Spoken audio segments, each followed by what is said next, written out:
the first time we came here. Oh, Paimon remembers! Nahita's consciousness had been trapped by the doctor, but we followed the clues she left behind to help her. So much time has already passed since then, and it seems Sumeru's changing for the better now that Nahita's in charge, right? Paimon just hopes this peace will last a long time, and then Nahita won't have any more new problems to deal with. Yeah, guess you're right. We somehow always find ourselves right in the thick of it. Who knows what will happen next? Come to think of it, maybe it's all because of you. Maybe you're just a magnet for trouble. Huh? Me? Before Paimon ran into you, Paimon never ran into any trouble. At most, when she was super tired, Paimon got caught in some strange whirlpool and sucked out into sea. And even then, you fished Paimon out! Anyway, for Nahita's sake, maybe we should think about heading to our next destination for now. Ah, look who it is. Running into you in a place like this? I can see you two still love wandering around. Oh, it's Dia! Since when are we just wandering around? We're usually taking care of some serious business. Even though it may have nothing to do with our journey. But never mind that. What brings you here? I just finished a commission in the desert for a usual client of mine. Nothing too interesting. Just escorting a shipment of goods. I'm on my way to report back. That's when I saw you two all the way over there, chatting away. What were you two talking about anyway? Huh? You serious? Can't say I saw that coming. But you are travelers after all. I guess you'd never stay for too long in one place. Bumping into you like this will become a rarity. I'm starting to feel sad just thinking about it. Hey, how about I gather a few mercs to escort you two? What do you say? Thanks, but no need. Oh, Paimon had no clue you'd miss us so much. But don't worry, we'll come back to see everyone when we get a chance. Sounds good. All you need to do to get to Fontaine is cross this stretch of desert and navigate some waterways. Knowing you two, I'm sure it won't be anything you can't handle. So, when are you leaving? Oh, wait a sec. Paimon just remembered there are still a few dishes in Sumeru that Paimon hasn't tried yet. Now, where's that list Paimon made?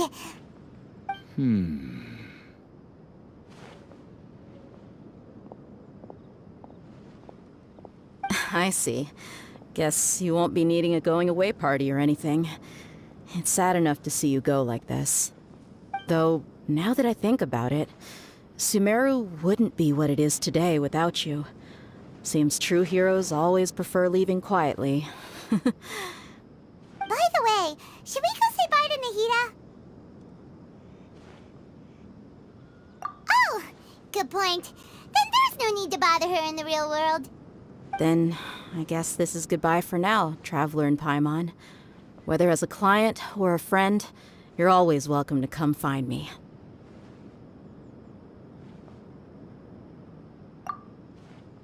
Goodbye, Dia. Bye-bye, Sumeru.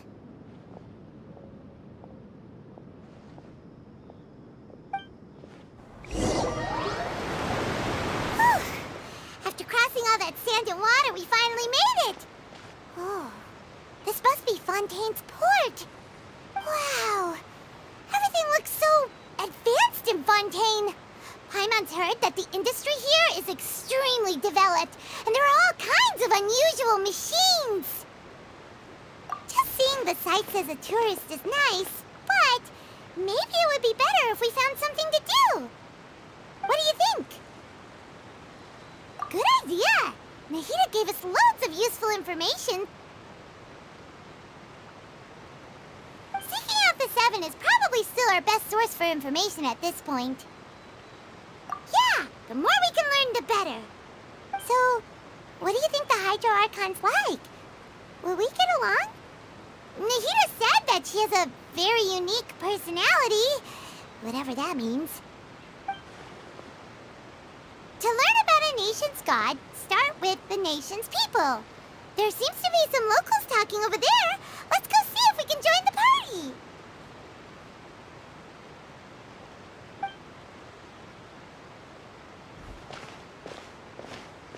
If you ask me, it's a tragedy how things ended for him.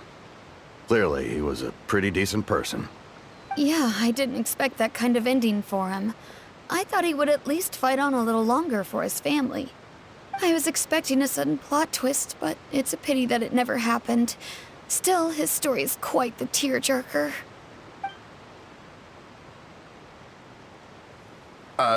Excuse me. Can I help you two? I couldn't help but notice you standing here listening. Hi. We're travelers new to Fontaine, and we had something we wanted to ask, but you seem to be really busy talking about some kind of play, so we didn't want to interrupt. Play?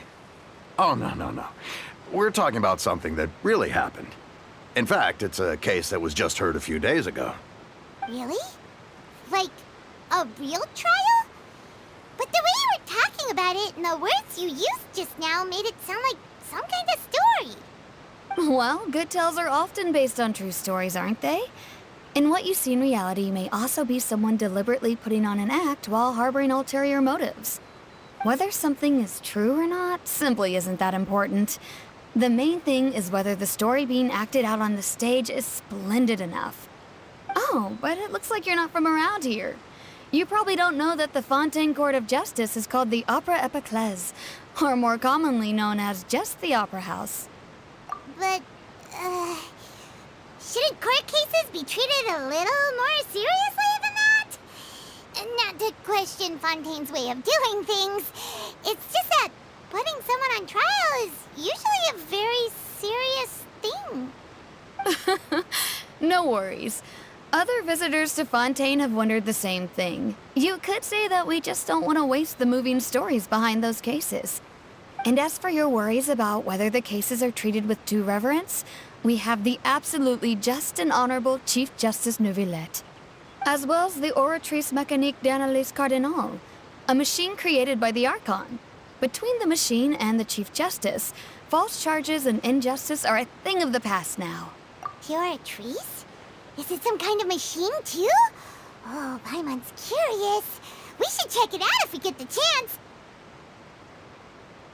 Wait, Paimon almost forgot to ask you our question. Do you know what we should do if we want to meet the Hydro Archon? Oh, that's easy. Just go to the Opera House. Lady Farina practically lives there. You could definitely say it's her biggest passion. Huh. I think what they mean is that they wish to speak with the Archon personally. In that case, I'm afraid it's going to be a tad more difficult. You'll have to make an appointment well in advance, and it'll depend on whether or not she has any time slots available. Huh. Is the Hydro Archon super busy taking care of official stuff? Wait, didn't you say that she's always at the Opera House? No. Lady Farina seldom takes an interest with the nation's affairs. The reason it's difficult to make an appointment is simply because she's incredibly popular. That's right. After all, she is the Archon. Though she may tend to get a little dramatic from time to time, people can't get enough of her. Huh. First time Paimon's ever heard of an Archon being described that way before. Wait! Paimon gets now! The Hydro Archon is kinda like a big celebrity here, right? Yeah, I suppose you could say that. Perhaps you could even say our mascot. Hang on. This is still Fontaine's Archon you're talking about. You should show some more respect. Yes, you're right. I guess I should at least try to be a little more respectful in front of visitors. Otherwise, I might get arrested and find myself face to face with Monsieur Neuvillette.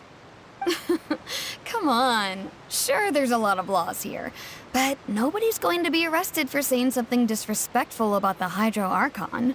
Alright, I think we get it. Thank you! At least we now know that we can find the Hydro Archon at the Opera House. But who knows how long making an appointment will take? Guess we could have a look around the city in the meantime. Hey! What are you looking over there for?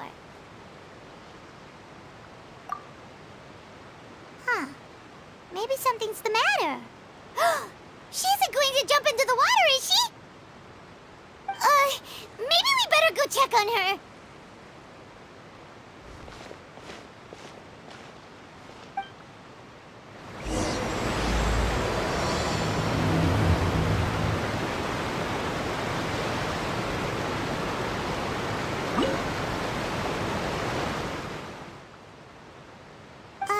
Hello there. Excuse me. Are you alright? Huh? I'm fine. Thanks. Oh, okay then. We just noticed that you seem to be worried about something. About many things, actually. But there's nothing I can do but just keep my troubles to myself. I was just reminiscing about a place my brother and I would play when we were kids. It was just atop that hill over there. See? You're pointing at the sea. Wait, are you saying that you and your brother lived in the water?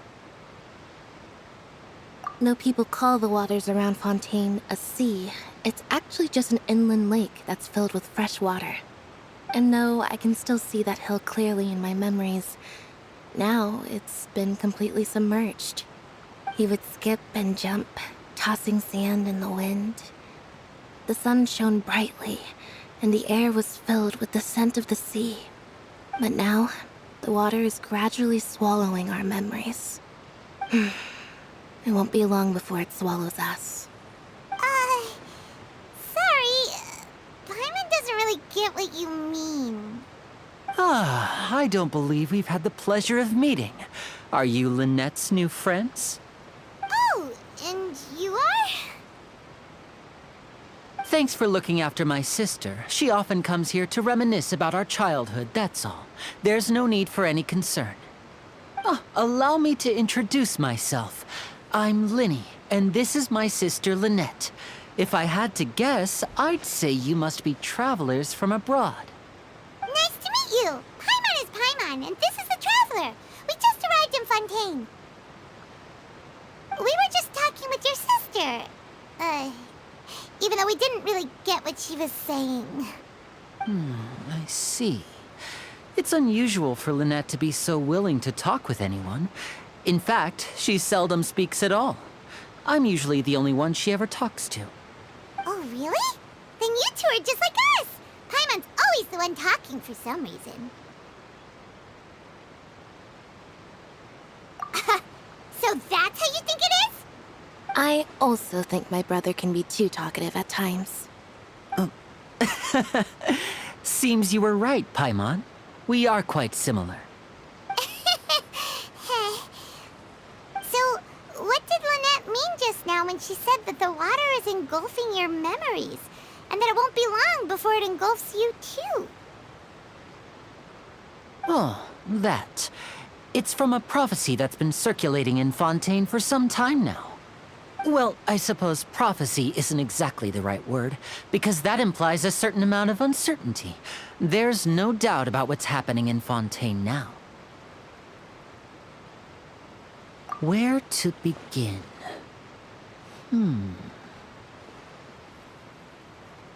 Let's put that question on hold for a moment. We still haven't formally greeted each other yet, have we? Did all the introductions earlier not count? Hello, traveler.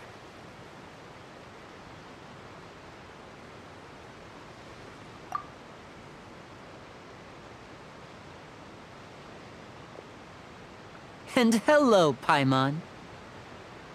Hey! Why didn't Paimon get a handshake? You're not poking fun at Paimon, are you? Please, don't take offense. Just consider it a sort of etiquette we have here in Fontaine when making new friends.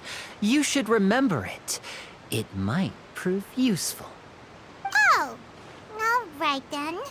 Well, Paimon's just happy to have a local friend now. By the way, we were just getting ready to go to the Opera House to meet the Hydro Archon. Would you be able to show us the way? So you're going to see Lady Farina? No problem at all. In fact, I was planning to go to the Opera House later myself. I'll gladly take you once I finish things here. Please, follow me.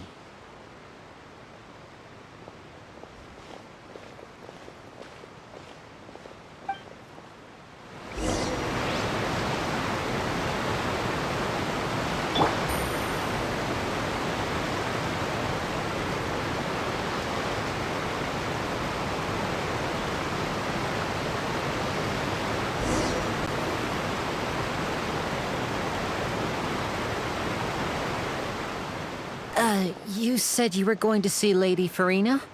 Well, it seems Lady Farina has come to see you.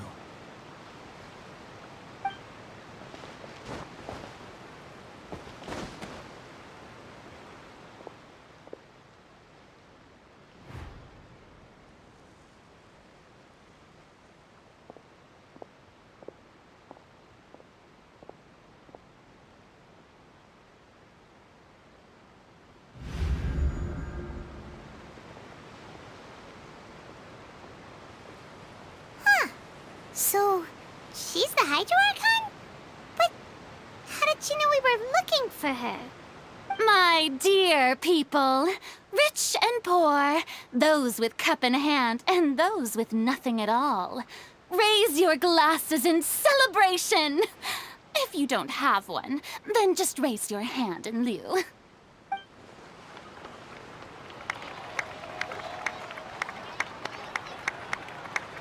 As you can all see, 2 unfamiliar travelers have arrived in our nation. Come, let us make a toast in honor of this traveler and his companion, who have journeyed here from distant lands.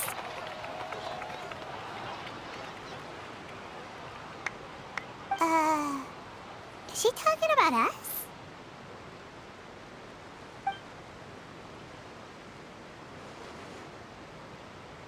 I've long heard of the turmoil and chaos you've left in your wake as you visited other nations. But I welcome you nevertheless.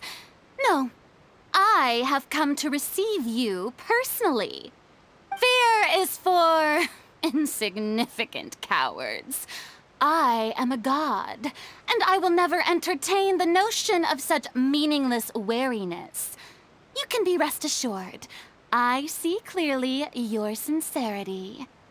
Of course, seeking an audience with me is the most sensible thing to do. It will allow you to truly behold my power and witness my authority. Intelligent people always gather under the correct banner.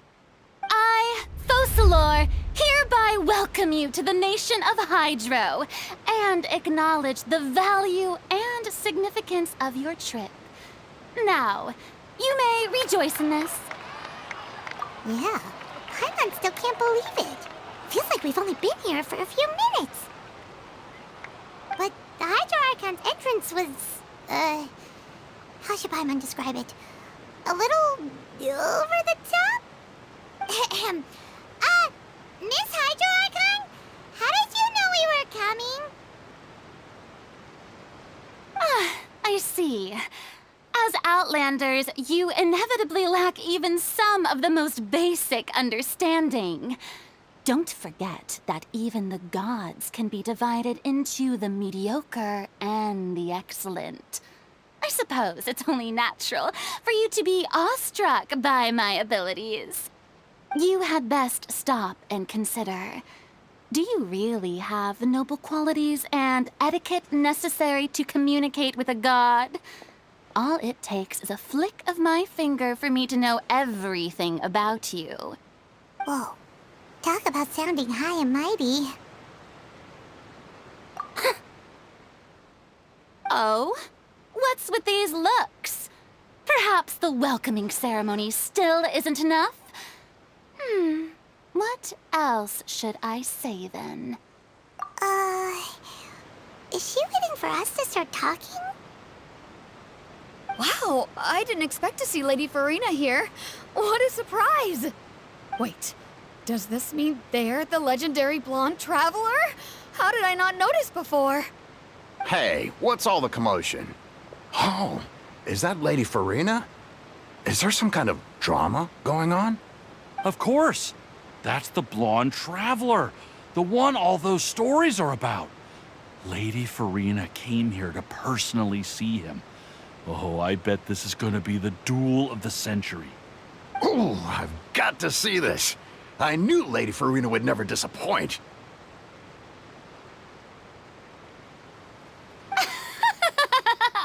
Yes, but don't get too excited now.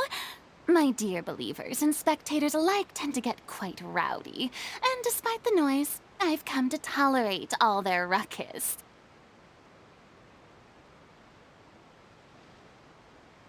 You may consider this my reward to all of you. I have determined that there will be an epic duel between myself and this traveler from another land, just as you were hoping to see. Now she wants to fight? Aren't we getting a little ahead of ourselves?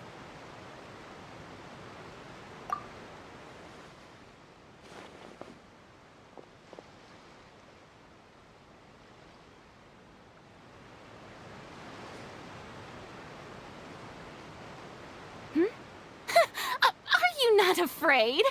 Might I remind you that this is a duel against the divine? What are you trying to do, traveler? Provoking a god in front of her people? Stand down, Clorend. I admire his bravery. Few have the courage to draw their sword against a god. He is obviously a true warrior. Unfortunately, people nowadays only crave to be thrilled, and a mere duel will not slake their thirst for excitement. Huh. Yeah, she's right. Just a duel wouldn't be all that interesting. On Araneus, criminals are always requesting duels to defend their honor. They're getting a bit old, to tell the truth. You see. Then, as the god of justice, I shall face this traveler in another kind of duel. A duel in court! Whoa, all right! Now that'll be worth seeing! Right. This is Fontaine, after all. It's such a grand opera house, it would be a pity not to use it. Why do you care so much about the crowd's reactions? Seems you've spent a little too much time in the opera house. Besides, how exactly do you plan to have a duel in court? You mean you're going to put us on trial? Oh, we have reason to put you on trial. It's obvious, isn't it? According to Fontaine law, no one is permitted to release any flying objects within Fontaine city limits during the first 3 days of each month. You are clearly guilty of violating this law, no? Oh, so that's what they've done wrong. That's our Lady Farina. No one knows the laws of Fontaine like she does. You call that obvious? What kind of law is that? Wait, flying object? You mean Paimon? Precisely! Now, if you two have no objections, then in the name of the Hydro Archon, I order your arrest. My apologies, Lady Farina. I don't mean to spoil the fun. But if you would allow me to interject, I don't think that Paimon here meets the definition of a flying object. You tell her, Lyney! Finally someone who's not crazy. How could anyone call Paimon a flying object? Ah, great magician Lyney, my beloved citizen. I'll permit you to object, but how exactly do you plan to prove your claim? As a magician who just rained on your parade, I naturally should shoulder the responsibility of saving the show. So, with such an audience gathered here, allow me to perform a trick for everyone.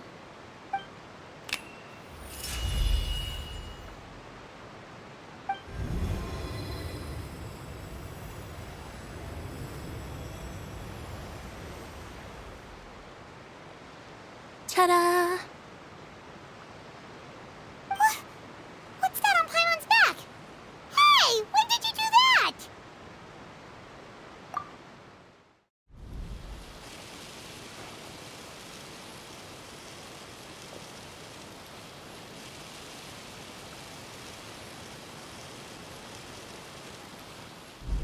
There. As you can all clearly see, Paimon should be classified as, well, something like a balloon. This rope has been in the Traveler's hand all along. It was just that no one could see it before. Huh? You call that magic? You've got to be joking. I thought it was pretty good. Nice one. Huh. I'm not sure what to think. It seems Lady Farina's charges no longer hold water.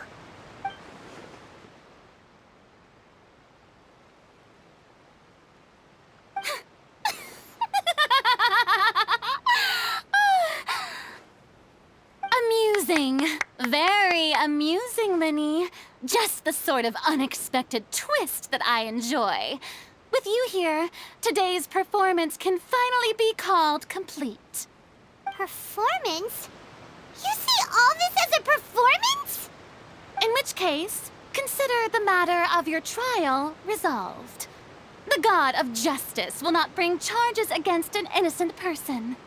But when there are valid grounds, I will not only judge travelers from abroad, but even the gods of other lands. I look forward to seeing your upcoming performance at the Opera House, Mr. Lyney and Miss Lynette. That's enough for now. Toodaloo!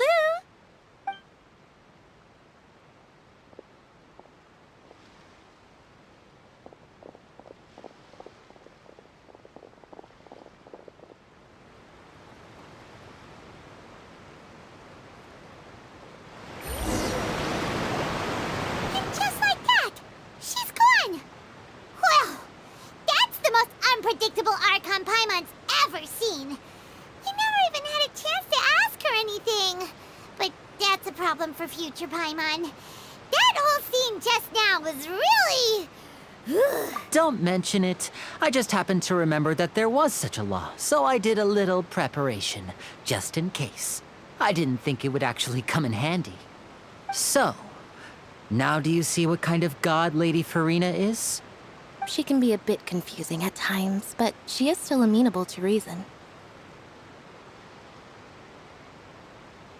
Anyway, Paimon had no idea you were a magician, Lyney. It sounded like you'll be performing at the Opera House, right? I just know a few simple tricks I use to make a living. Lynette is my assistant. It will actually be my first time performing on the most prestigious stage in Fontaine, the Opera House. But isn't the Opera House where criminal trials are held in Fontaine? When there are no public trials being held, the Opera House hosts a variety of other performances. To the people of Fontaine, the line between a trial and a performance can be a little blurred. And speaking of performances, I would be remiss to forego this opportunity gifted by fate. Might I invite the two of you to see my performance? My brother's always excited to make new friends. Oh, sure. We don't really have anything to do now, and we wanted to go to the Opera House anyway. Splendid. In that case, why don't we go together? I'll show you the way. I just have something to take care of first. Oh, you really mean it? Then I'll take you up on your offer. This is a magical item known as a magic pocket. Perhaps you can help me distribute them to the people here. Huh? What are they going to use it for? About that... You asked me before about the prophecy, right? Let me start by telling you a little more about what it entails. I'm not sure exactly when it began, but a prophecy has been circulating around Fontaine. It says that every person in Fontaine is born with sin. No matter how the nation of justice holds trial after trial, this sin cannot be absolved. Until one day, the water levels in Fontaine will rise, and the sinful people will slowly be drowned. In the end, the people will all be dissolved into the waters, and only the Hydro Archon will remain, weeping on her throne. Only then will the sins of the people of Fontaine be washed away. That sounds pretty gloomy. Why are people in Fontaine born with sin? What is that supposed to mean? There are lots of guesses. Some say that the ancestors of Fontaine stole the power of the seas and stirred its wrath. Others say that the people of Fontaine never heeded the first Hydro Archon's warnings and offended Celestia. But here in Fontaine, evidence is what matters. There hasn't been concrete evidence for any of these claims, so they can only be regarded as conjecture. If even the people in Fontaine don't know what sin they committed, wouldn't it be better just to ignore the prophecy completely? Why bother feeling guilty all the time? That's exactly what the people did at first. But in the last few years, the water levels in Fontaine have actually started rising. Many places have already been completely submerged, and now lie beneath the sea. Many people carry on with their lives as before and shrug it off as a natural phenomenon. But my family and I think that the people of Fontaine shouldn't ignore the possibility, which would end up sentencing them to death. We hope that at least the people who reside near the waterfront can move away before it's too late. So, we've started distributing magic pockets to them. As a magical item, these magic pockets have astonishing capacity. I'm sure they will come in handy when people are moving their belongings. Oh, Paimon gets it! It's like preparing for a rainy day! Perhaps only absolute power could ever contend with such a catastrophe. But who knows? We're just tiny specks in the grand scheme of things. Now, if you'd like to help, then please give these magic pockets to anyone nearby. Be sure to convince them to take it, regardless of what they say.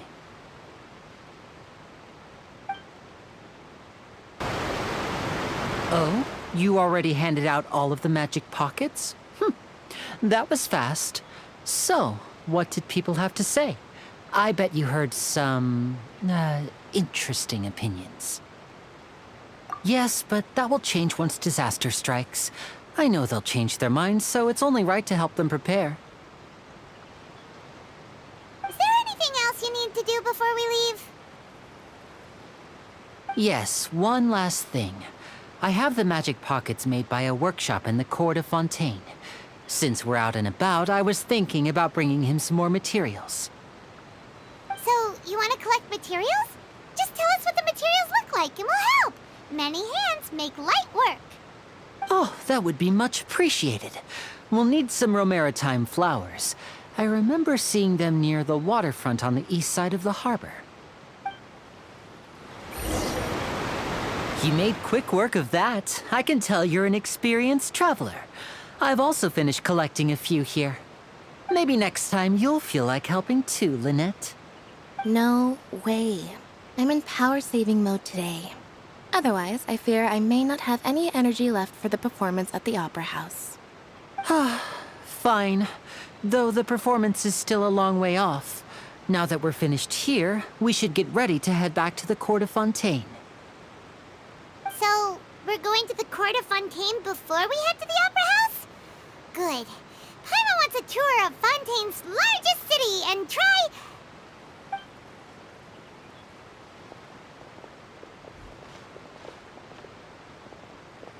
Wait, shh. Have you noticed that person over there? The young girl. Huh? What's wrong with her? Paimon didn't notice anything. She's obviously a thief. Magicians and thieves practice similar methods. We divert attention, and a distracted audience is one that won't discover what you're really doing. Watch her movements carefully.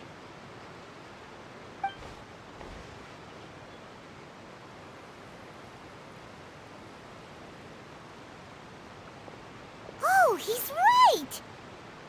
Shh, keep your voice down. We need to think of a way to catch her, but it seems she's very alert. Perhaps we should split up. You two can ride the lift over there and wait up top. I bet that'll be her escape route if she tries to run. All right, let's go.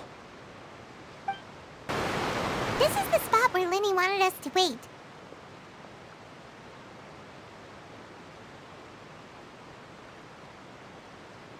Oh, look!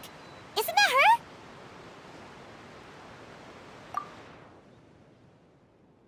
Oh no!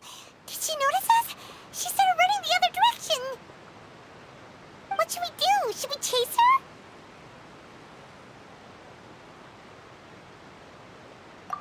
You're right. She might also be trying to lure us away.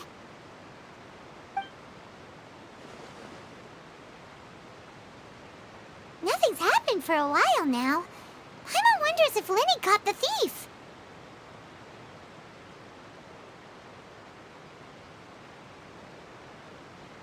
Yeah, let's go. Are you sure that's all she took?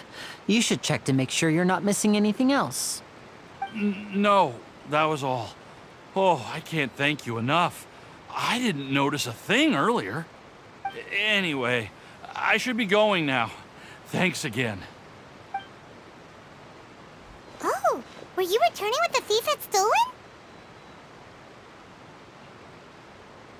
That's right. Pity I wasn't able to catch her. She distracted me by dropping the thing she stole on the ground. By the time I looked back, she was already gone. I saw the general direction she went, but Lyney twisted his ankle, and I needed to make sure he was okay. Oh, did you get hurt, Lyney? I'll be all right. It's just a twisted ankle, that's all. In fact, it's feeling better already. If you want to play at being a hero, at least try not to get hurt doing it. Imagine what would happen if you managed to derail our performance as a result. You're right. Sorry, Lynette. I have to admit that the thief was even more skilled than I had anticipated. But at least we were able to get the stolen items back, so it wasn't a complete failure. What a slippery little thief. Guess things turned out all right in the end, though. Lyney's initiative paid off. All right, let's put this little detour behind us. We should go to the court of Fontaine now.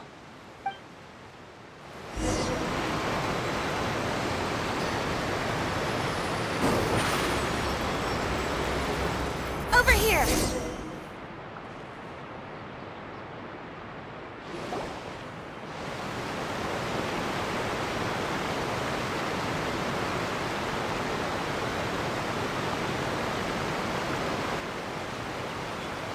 So, we ride this thing to go into the city? What an ingenious way to get around. People in Fontaine really know how to use water. This is an aquabus. It allows people to travel between several key locations around Fontaine. It's pretty convenient, but the ride can become a little dull after a while. The scenery is always the same. That's why it's better to travel with friends. So you mean it's still boring even when I'm riding with you? No, that's not what I meant. It's just that, well, you don't really talk that much. Besides, it doesn't really feel like a real trip when it's just the two of us. It's the same as being at home. Whatever. Guess that's what it's like to be an older brother. It's about time for us to leave. Let's get on board.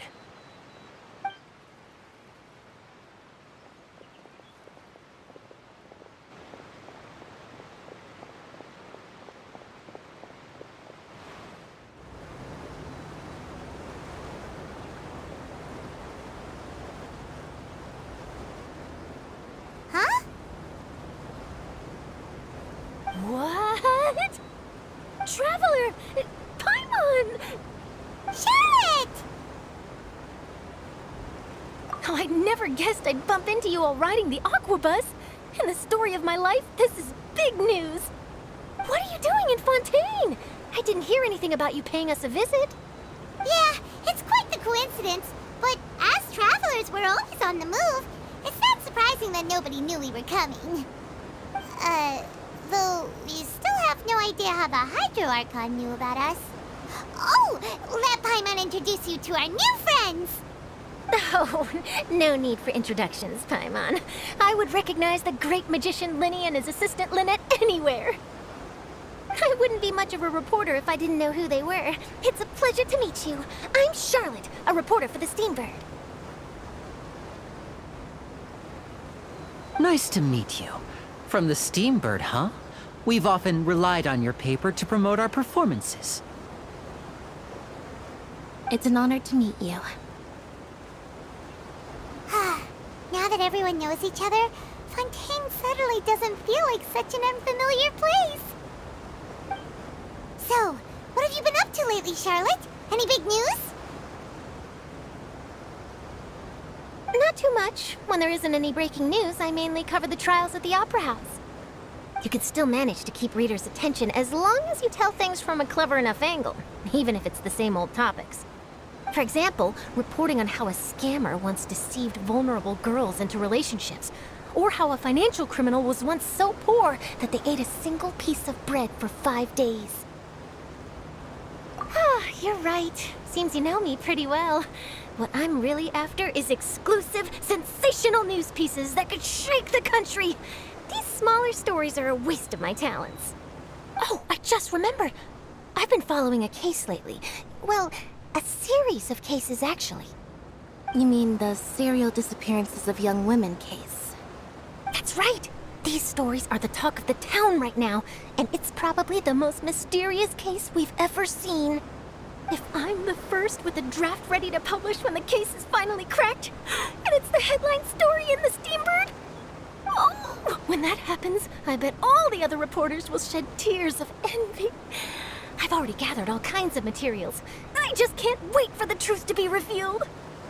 So, what is the serial disappearances of young women case? You mean the culprit hasn't been found? That's right. The first missing girl case happened almost 20 years ago. And ever since, after a period of time, another girl disappears. What the cases have in common is that the girls are all of a similar age, and that they've all vanished without a trace. But the scariest part is that to this day, none of the girls have ever been found. Many suspects have been arrested over the years in connection with this case, but shortly after each arrest, another disappearance would always happen. Yes, it's possible. But either way, I believe that every case has some precise truth behind it, waiting to be exposed. Yes, I agree. And at the very least, the family of those missing girls deserves some sort of explanation. I just imagined for a second what I would do if Lynette were to suddenly disappear. I'd pay any price to get her back, and then find a way to track down the culprit. Please don't imagine that, Lyney.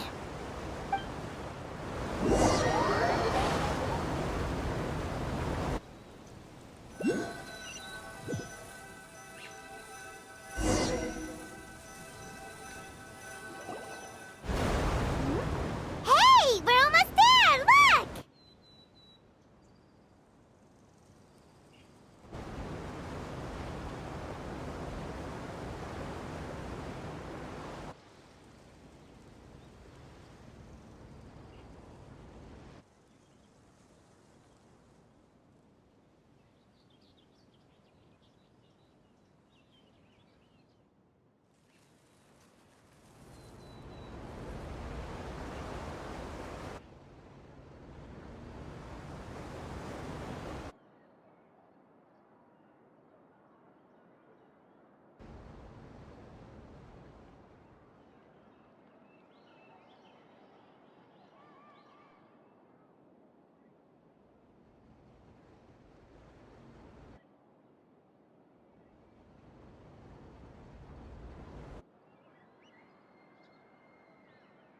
Well, I really enjoyed chatting with you.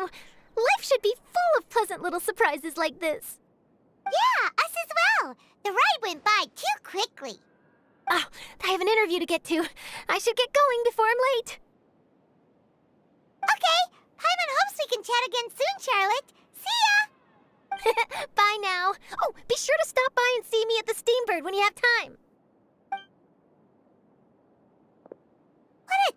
job. Always running around and interviewing everyone. Well, where should we go now? If you don't mind, how about we stop by my home first? Besides, I still have all the materials we collected. Sure, we wouldn't mind at all. This city is so huge, Paimon wouldn't know where to start anyway.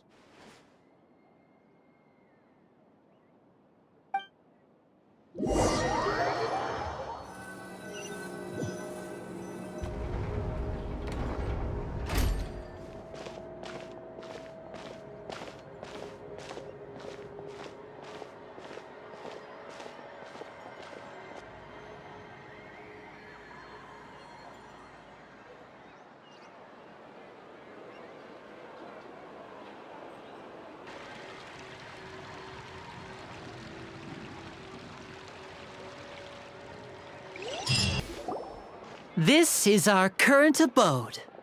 Ah, Fremine, you're home. Where did everyone else go? I have some new friends that I would like to introduce. Oh, they all just went out a moment ago.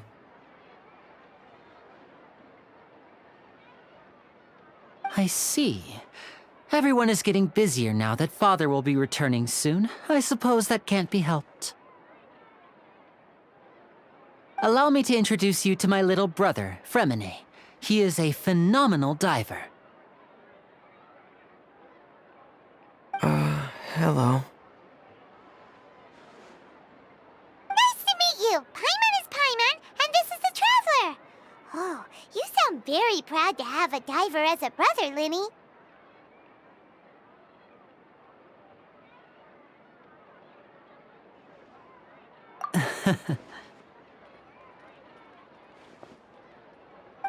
Lyney, could you come here for a moment?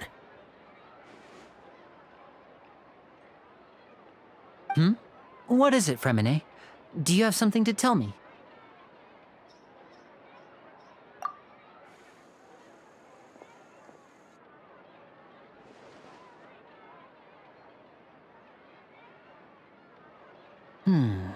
Okay, I see. Is everything all right? Oh, it's nothing. We were just discussing a little housework. Sorry for the interruption. Oh, before I forget, the Traveler and I collected more materials to make magic pockets. Were you able to get any, Fremine? Yes, I went diving and gathered lots of materials. I was about to give them to you. That's our Fremine, always quick with the underwater work. All right, I'll take these to the workshop.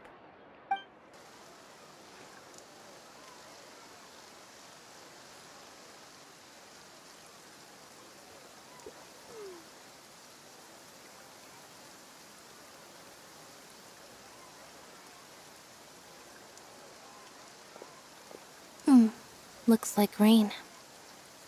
Oh, you're right. But wasn't it clear and sunny just a moment ago? Fontaine's weather sure is weird.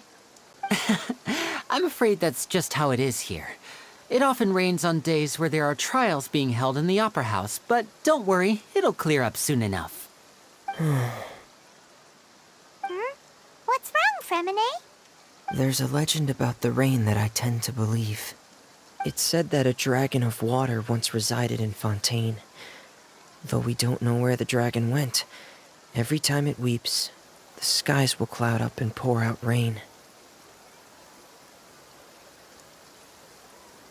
When I was a child, my mother told me that if I wanted to go outside and play, I should yell toward the sky at the top of my lungs.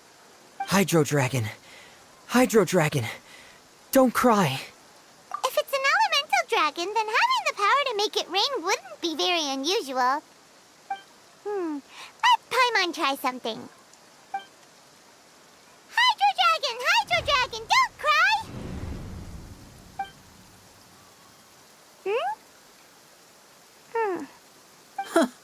Doesn't seem to be of any use. It is just a legend after all. You know, you might be a more popular magician if you understood the concept of romanticism. Or could at least play along. Sorry. It might be because we've never met the Hydro Dragon. Perhaps it can't be comforted by the words of strangers.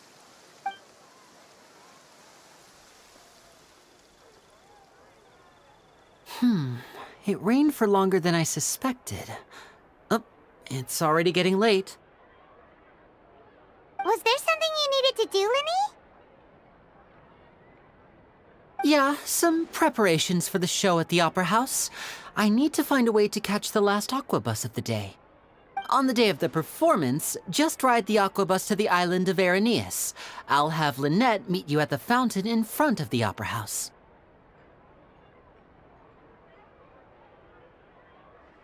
Oh, are you leaving now? What is it, Fremine? I'm in a hurry. Oh, I get it.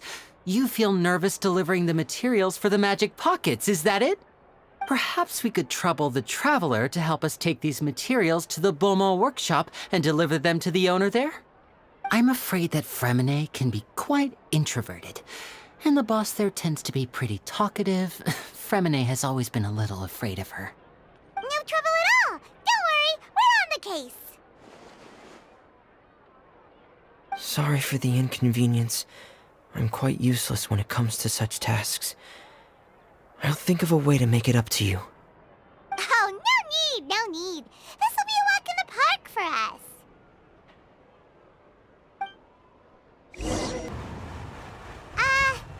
Hello? Is there anyone here? Oh, hello there. New customers? Looking to buy, or do you need something made? Or perhaps you're just looking for a chat with me. Oh, no, we're just here to deliver some materials. Here they are. They're for making... what were they called again? Ah, these must be for magic pockets. I could tell right away. I've already made several orders worth now. No need. They've already prepaid several batches worth. When they told me what they'd be using them for, I even offered them a discount. But they insisted on paying the full amount, saying that I had a business to run. It seems both their hearts and their pockets are made of gold. Whoa. So, is Lyney actually loaded? I can't say for sure, but who knows? Maybe there's good money to be made being a magician in Fontaine. Hey!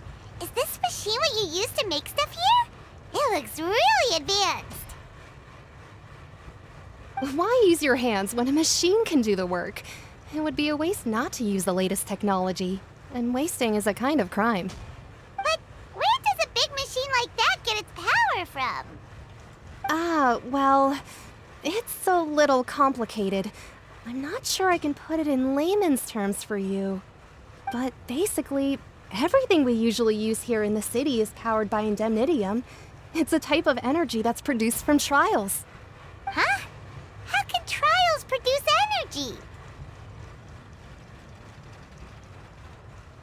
Well, I'm not completely sure of all the details myself, but basically, when a trial is in session, the Oratrice Mécanique d'Analyse Cardinale harvests people's belief in justice and converts it into energy to be used all around Fontaine.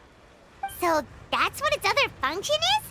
Paimon heard that the Oratrice was created by the Archon to make judgments.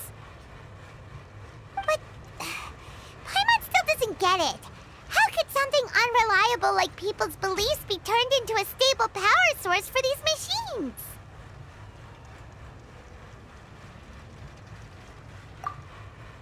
Oh, yeah!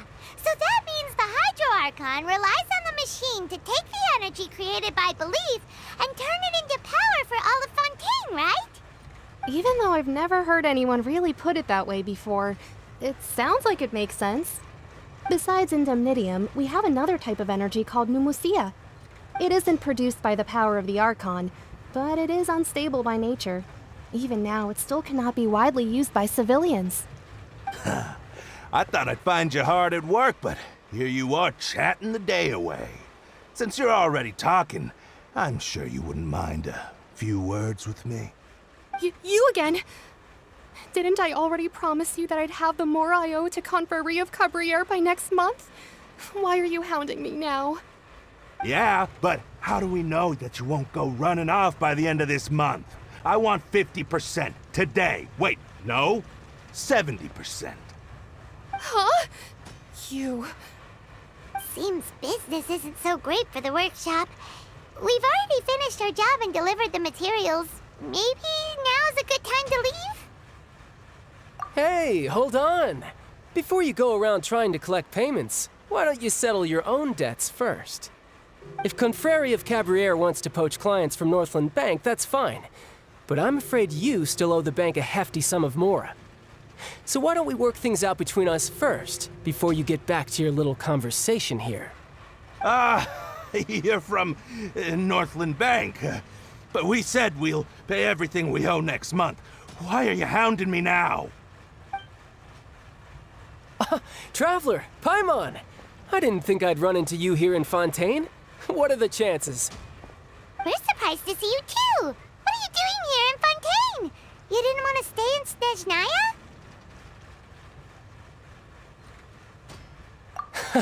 Long story short, I've already been in Fontaine for some time now, and honestly, things have been pretty boring.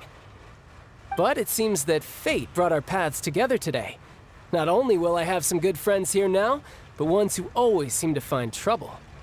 Either way you look at it, it seems things are going to get a lot more interesting now. Pretty sure we'd want to avoid anything that you'd find interesting. Besides, our trip here has gone pretty well so far. Right, Traveler? Hey, you, Northland Bank boy. Aren't you forgetting something? Don't interrupt. It's not often I run into the Traveler like this. Why don't you wait for me over there for a while? You kidding? Aren't you the one looking for us? You really expect us to sit and twiddle our thumbs while you catch up with your friends? Listen to me, boy. If you want your mora, fine. Why don't you come and take it? Hey, I just said not to interrupt. Oh, by the way, Traveler, the last time I took Tonya and Tusser ice fishing, Tusser said... Hey! That's way over the line! All right, boys, let's see who has to pay up now! Can you at least let me finish one sentence? Fine. Though the bank told me not to get rough with our clients. You're the ones who started it. This is an act of self-defense. You two will have to be my witnesses, okay? I'm sure this won't take long.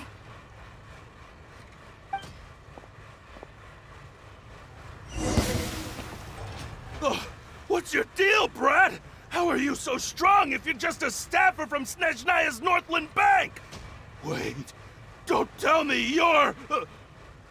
Oh, now you notice. It's a little late, don't you think? Just make sure you understand that you don't mess with Northland Bank. Got it?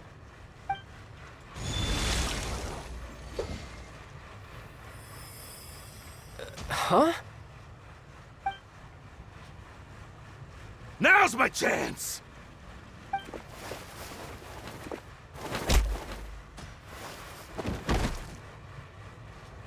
Huh. That was weird.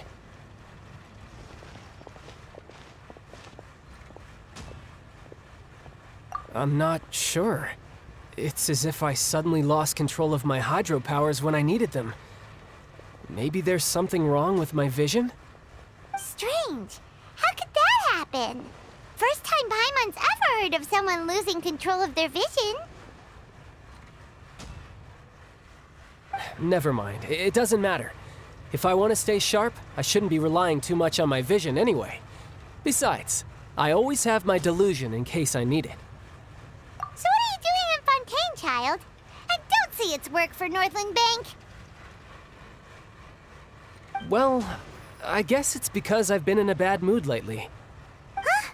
What kind of reason is that? Wait, since when do you feel down about anything? I don't know.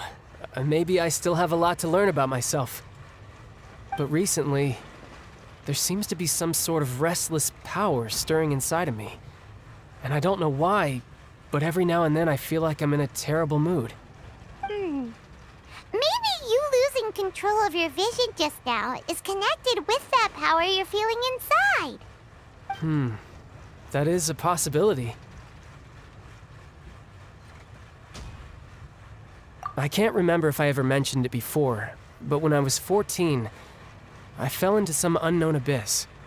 It was during that time I learned nearly all of my abilities. The one who took me under her wing and taught me was named Skirk. She was always quiet and very mysterious.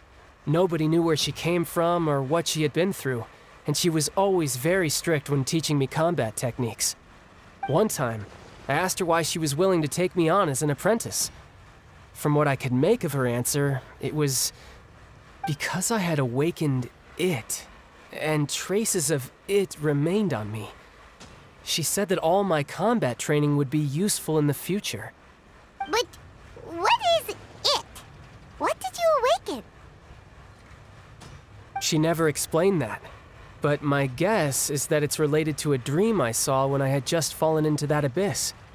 In my dream, I was in the deepest depths of the sea, and the boundless seabed was all around me. But in front of me appeared a whale that was so massive, I felt like I couldn't breathe. A whale? Oh, that sounds familiar! When we fought against you before, you summoned a huge whale that seemed to leap at us. Is that the one? That's just an abstract form of a whale that I create using my elemental powers. It takes that shape because the scene I dreamt of the whale has always been stuck in my mind. I'll never forget it. So you used the whale as inspiration for one of your moves? Huh. Seems a little twisted to Paimon. So why don't you just go ask your master? Maybe she knows the answer. You make it sound so easy. Ever since the incident I experienced there, I've never stopped searching for Master Skirk and that unknown abyss. But it's been years now, and I've still found nothing. There isn't even a trace of the place where I remember falling into the abyss. Oh, it sounds like some kind of ghost story. Yeah, I'm out of leads at this point, but there's nothing more I can do. It seems that strange encounters in this world tend to be elusive like that. Oh, seems the time really flies when I'm talking with you. I just remembered I have somewhere else I need to be, so I should get going. What? More work for the Northland Bank? No, it's more of a personal appointment. Lately, I've been sparring with some of Fontaine's official champion duelists whenever I'm feeling bored. Official champion duelists? You mean it's their job to duel? Yep. In Fontaine, before a criminal goes to court, they're given one chance to defend their honor by requesting a duel with an official champion duelist. The champion duelists are all-powerful fighters selected from among the nation's best. And the duel itself is a no-holds-barred fight with no specified stopping point. So engaging in such a duel is regarded as a symbol of defending your honor. If a criminal manages to win the duel, they'll be acquitted. But if they lose, they'll have no choice but to stand trial. And the worst-case scenario is that you're simply killed in the duel. Though it's rumored that Fontaine has a death penalty, from what I can tell, no one has ever been officially sentenced to death.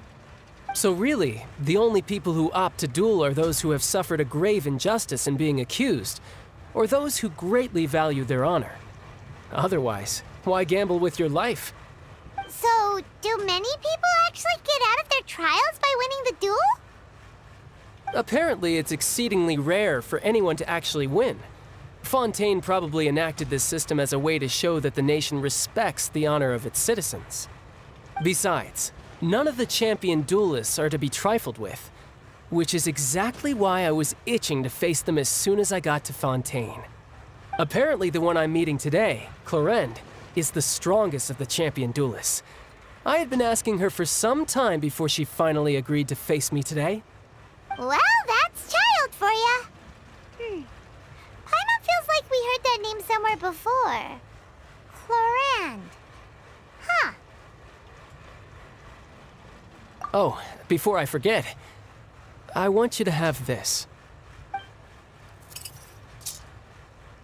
Huh? Your vision? You're seriously just giving it away? I'm just worried that it could become uncontrollable again. I'd be pretty upset if it got in the way of my duel, so I think I'll be better off without it for now. Besides, I just need you to hold on to it for a short while. I'll come retrieve it when I have some time later. Paimon knows what you're up to. You just want an excuse to come talk to us again, don't you? Whatever gave you that idea? I'll be in touch later.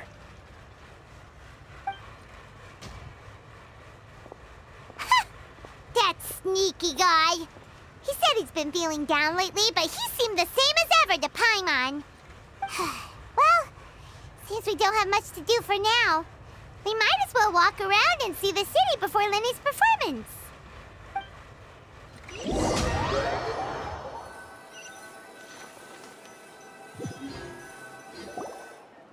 Wow! Who could have seen that coming? The reporter who was barely around for most of the story was the murderer all along!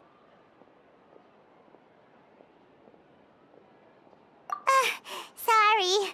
Paimon was just surprised, that's all. Whew. Paimon never saw that twist coming. The murder mystery novels here are amazing! The whodunits here in Fontaine are a lot different than the light novels you see from Yai Publishing House. Both have their merits, but Paimon thinks this style of novels are more, well, novel.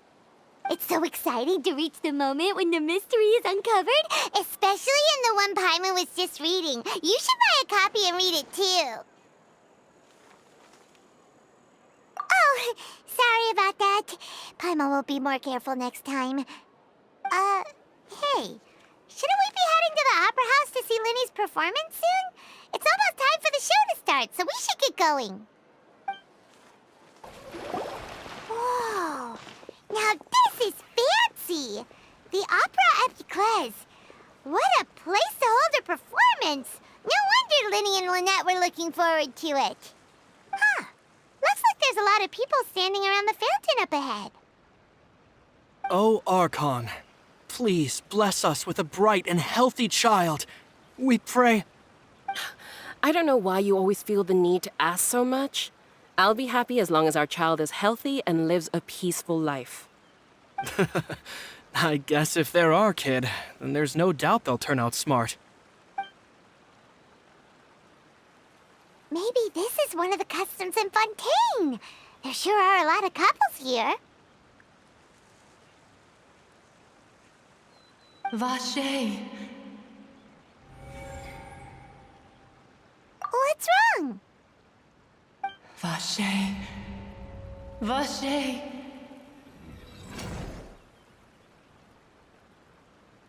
No, Paimon didn't say anything. Are you hearing things? Welcome to the Fountain of Lucine. All the water flowing through Fontaine converges here. It's customary for newlyweds to come here and wish for children. Lynette! You scared Paimon! When did you get here? Lyney asked me to wait here for you, remember? Right. What do you mean? There are a lot of people here right now. Hey, you're not trying to scare Paimon, are you? Besides, it's the middle of the day. It's not the time for eerie things. I see. I might be able to tell you something that could help explain the voice you heard. In fact, you might not be imagining things at all. I suspect that what you heard is a result of your hypersensitivity to the hydro element. Others in my family have had similar experiences. It's because of his sensitivity to the hydro element? But what would hearing a voice have to do with elemental power? When do you cry, Paimon? Wait, what? What does that have to do with anything? Just answer me. When do you cry?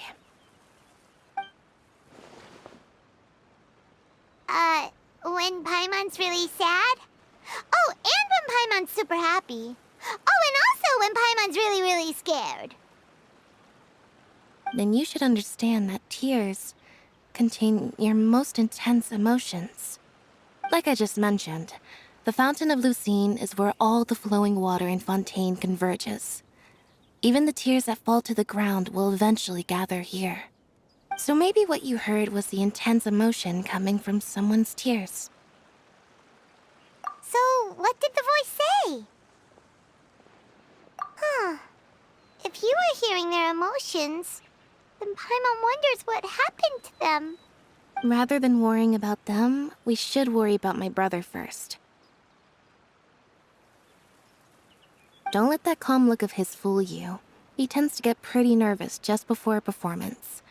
So chatting with Lyney might help him relax a little before he goes on stage. Oh, right. That makes sense. Let's go in and see Lyney.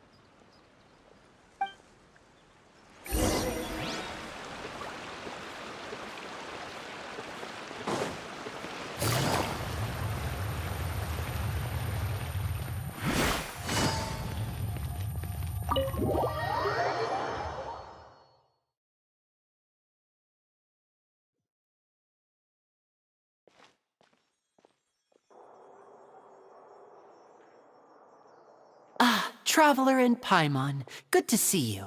I knew you two would come. Are you kidding? We wouldn't miss it for the world. We've been looking forward to it. I can tell, judging by how early you've arrived. But you're actually right on time.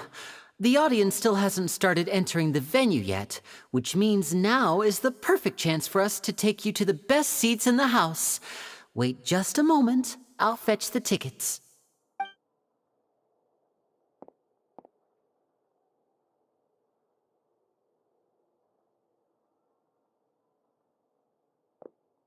The Opera House has assigned seating, so you always have to make reservations. I've already reserved your seats, and here are your tickets. Ooh, front row seats. Thanks, Lyney. Don't mention it. There's no need to keep thanking me. Hey, Lyney! Could you come over here and take a look at this? Oh, I'll be right there. Seems there's an issue with the stage props over there. That's Cal, my assistant. Yeah, we'll just go to our seats. You go ahead, Lyney.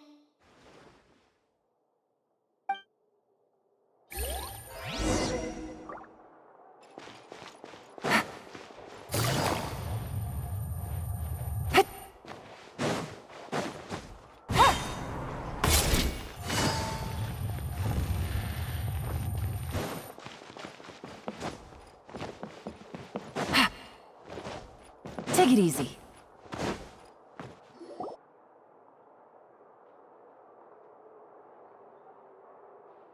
Oh, these should be our seats. Come on, let's sit down.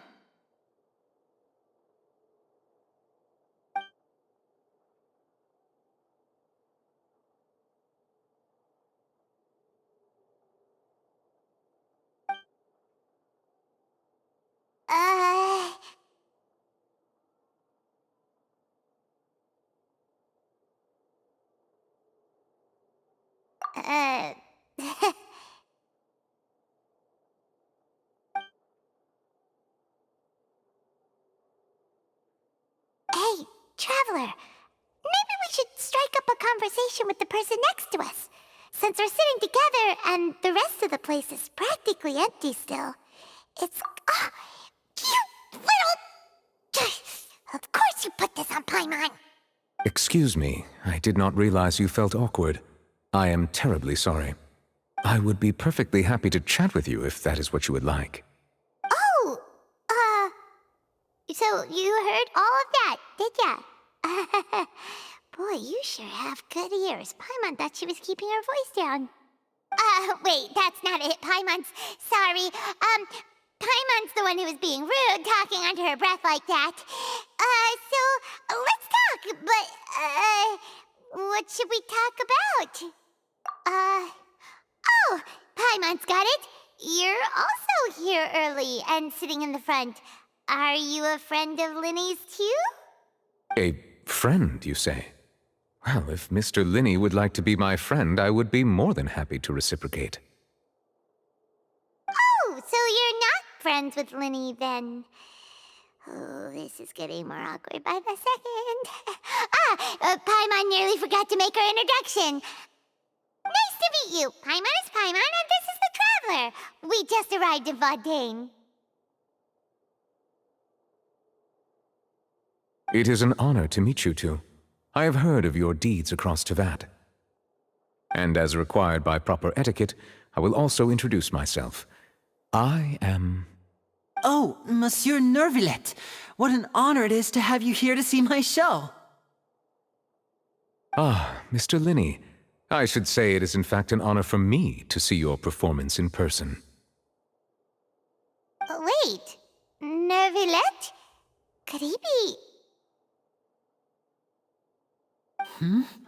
I saw you all chatting just now, but it seems you still don't know who Monsieur Neuvillette is. Allow me to introduce you to Fontaine's Chief Justice.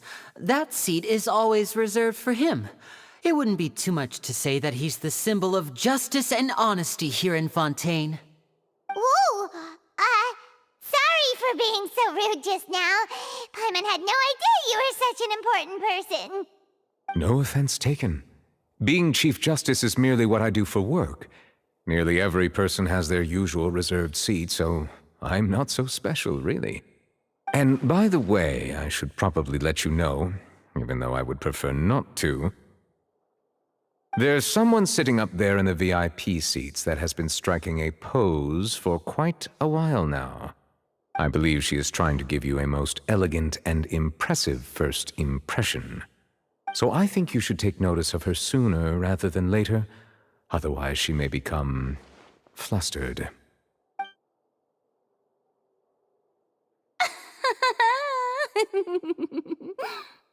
Huh? Oh, it's Farina, the Hydro Archon. Huh. She sure has a smug and satisfied look on her face. Guess she has no idea that you saw right through her act. Very good. That is for the best. No need to pay her any more attention. We may now enjoy the show. Huh? So is this what things are like between the Chief Justice and the Hydro Archon? All right, please wait just a moment longer. I've pretty much finished my preparations, and the performance will start as soon as the audience has made their way to their seats. Yay! The show's finally about to start! Paimon can hardly wait! Paimon's never seen a real live magic show before!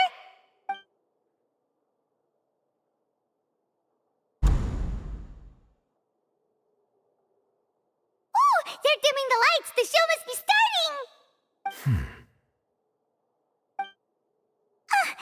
Sorry. Paimon will try to stay quiet. Welcome, one and all, to the Opera Epiclese. I am the star of today's show, Lyney. And over here is my sister, Lynette, who will be working as my wonderful assistant. Please, let's give her a warm welcome. Hello, everyone. I know she may seem to be a little sleepy right now, but that's just a sign that she's nervous. Whatever. Now, some of you may be thinking, two vision holders who can freely manipulate elemental powers performing magic is not true magic at all. So, I would like to take a moment to assure you that elemental powers will have nothing to do with what you will witness on the stage today.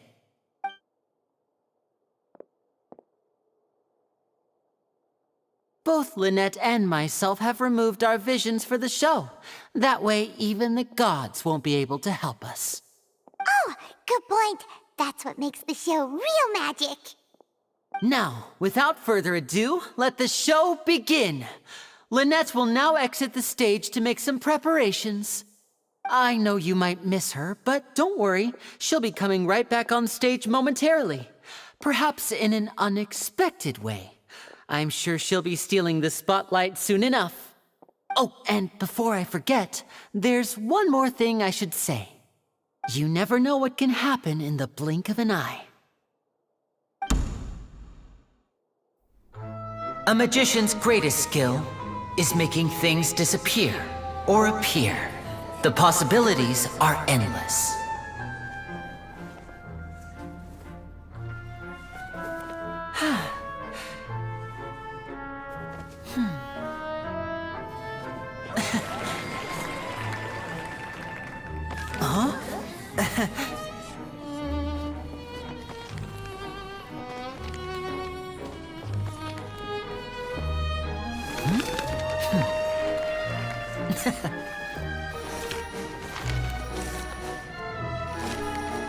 But this isn't what you came for. These little tricks, you've seen them all before. So it's time for something truly extraordinary, don't you think? This one's a little tricky.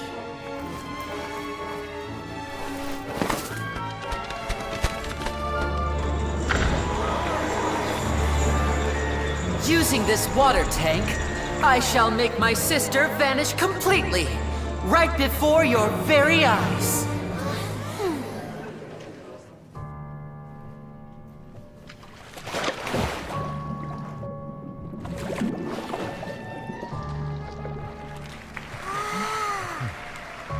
It's actually quite simple.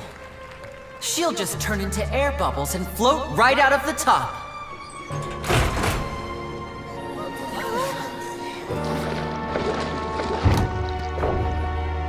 Oh no! I told them to check all the props carefully. With the lid on, even air can't escape. An amateur magician would be getting very nervous right around now. Luckily, it's me on stage, so let me show you what a true virtuoso can do.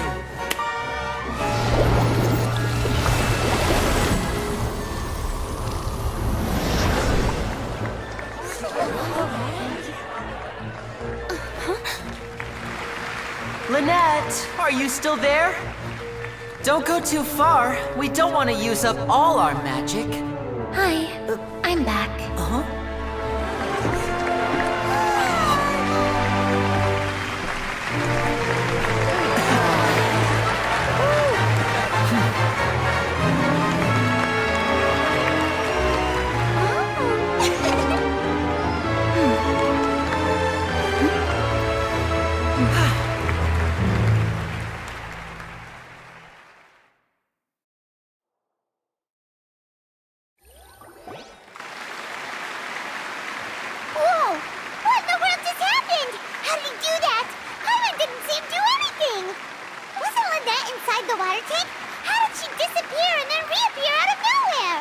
If we could see easily through his tricks, then that would mean that his skills are still lacking.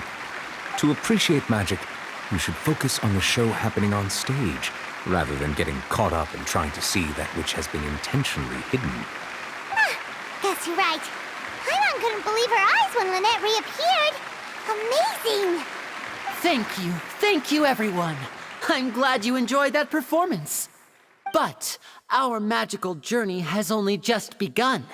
I've prepared even more astonishing surprises for everyone here. The magic of transformation and disappearance can go far beyond what you've just seen. I'm sure many of you are thinking that escaping the water tank was impressive enough, but Lynette is still my assistant after all. In which case, I have ample time to make all necessary preparations. So, for my next trick, I will require the participation of one lucky audience member. Please, if my assistants could bring out the magical boxes now. There are 2 boxes, and only 2 boxes. One is here, and one is there in the aisle among the audience. I'm sure many of our clever audience members have already guessed our next magic trick. A swap! Our lucky audience member and I will each enter a magic box. After 1 minute, we will each emerge from the opposite box. Now please, everyone pay very close attention to the box you see here. Don't give me any chance to make a move. Wow! How's he gonna do this? Hey, do you think this is all magic tricks, or does Lyney have actual superpowers? The lucky audience member will be generated by this random number selector. It selects numbers entirely at random. Even I don't know who will be chosen to participate. Now then, let's begin. Let me see. Oh, row 7, seat 3. Congratulations! You now have the chance to experience magic firsthand for an entire minute. Please, come forward.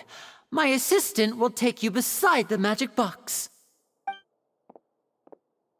I'm sorry, it might be a little cramped inside, but no need to feel nervous. We've carefully arranged everything for you to be as comfortable as possible. You don't need to do anything, but no matter what strange things may happen, don't come out of the box. If the magic is interrupted, who knows where you might end up? You might even find yourself in the Fortress of Meropide. Oh, okay. All right. Before I enter the magic box, there is one more thing I need to ask the audience to do. Could you all give me a countdown? Like this. 60, 59, 58. Just keep counting down. You can go a little faster or slower if you like. I won't be able to see anything in the pitch black box, so I'll be relying on your voices to know when time is up. Oh, and no tricks now. If you quickly count from 60 in just 30 seconds, then I'll be in a tough spot. Ooh! Paimon kinda wants to count faster after hearing him say that! No, that won't do. I can see it in your eyes. You still can't be trusted. Let's practice together. Come on, repeat after me. 60, 59, 58. 60, 59, 58! That's right, perfect. Keep it going. All right, I'll see you all on the other side once you've finished counting. 54, 53, 52? Huh? Why aren't you counting, Nervalette? I am counting in my head. I think things are exciting enough in here as it is. Merely a consequence of my identity and personality. Do not worry about me. Just enjoy the show. Oh, all right. You looked so serious that Paimon thought you might be feeling uncomfortable or something. 40, 39, 38! Mr. Lyney, are you all right in there? Is everything ready? Yes, I'm fine. I'm just double-checking the direction of the magic. It would be a disaster if we get sent to the wrong places. For example, mid-air right above the audience. Even though he's saying that, Lyney doesn't seem nervous at all.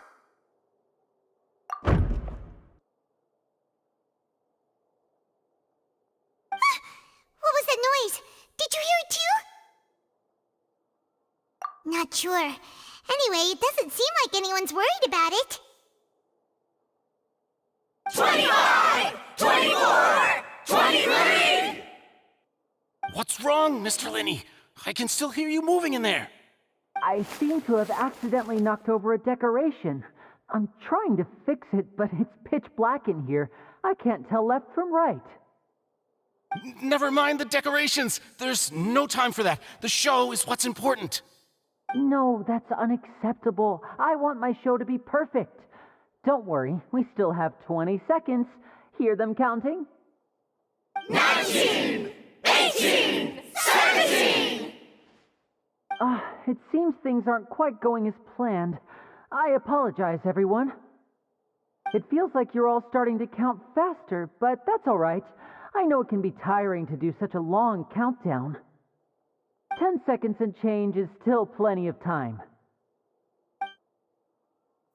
10! Almost there now. Whew. Swapping two people is harder work than you might think. Even a master magician like me can't guarantee I'll get it right the first time. Hey, wait! Is this the back one? I can't tell. They both look the same inside. Huh? No, that's not it. I'll try again. 7! Hey, slow down! Honestly! 5! 4! 3! Whoops! That doesn't count! 0!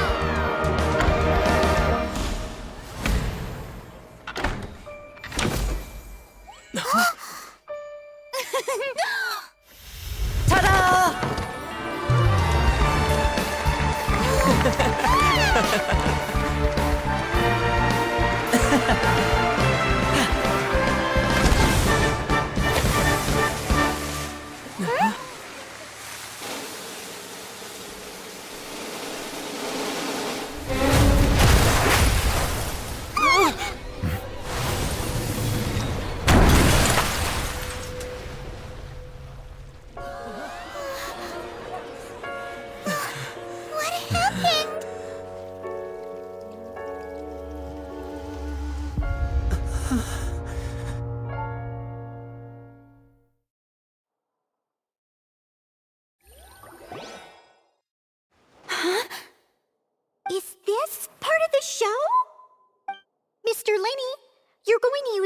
to fix the stage now, right?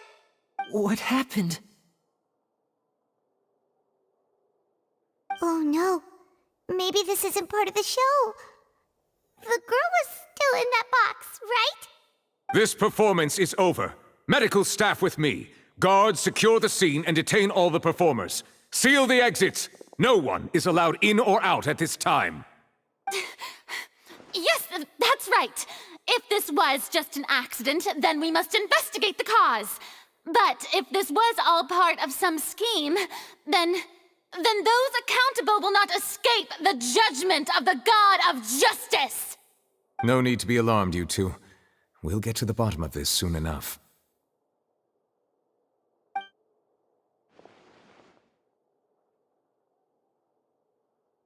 Unfortunately, the person who is in the magic box has been pronounced dead. His name was Cowell, one of the assistants in Lyney's magic troupe. Apparently, the fireworks on stage ignited the ropes that were suspending the water tank, which then caused the tank to fall onto the stage.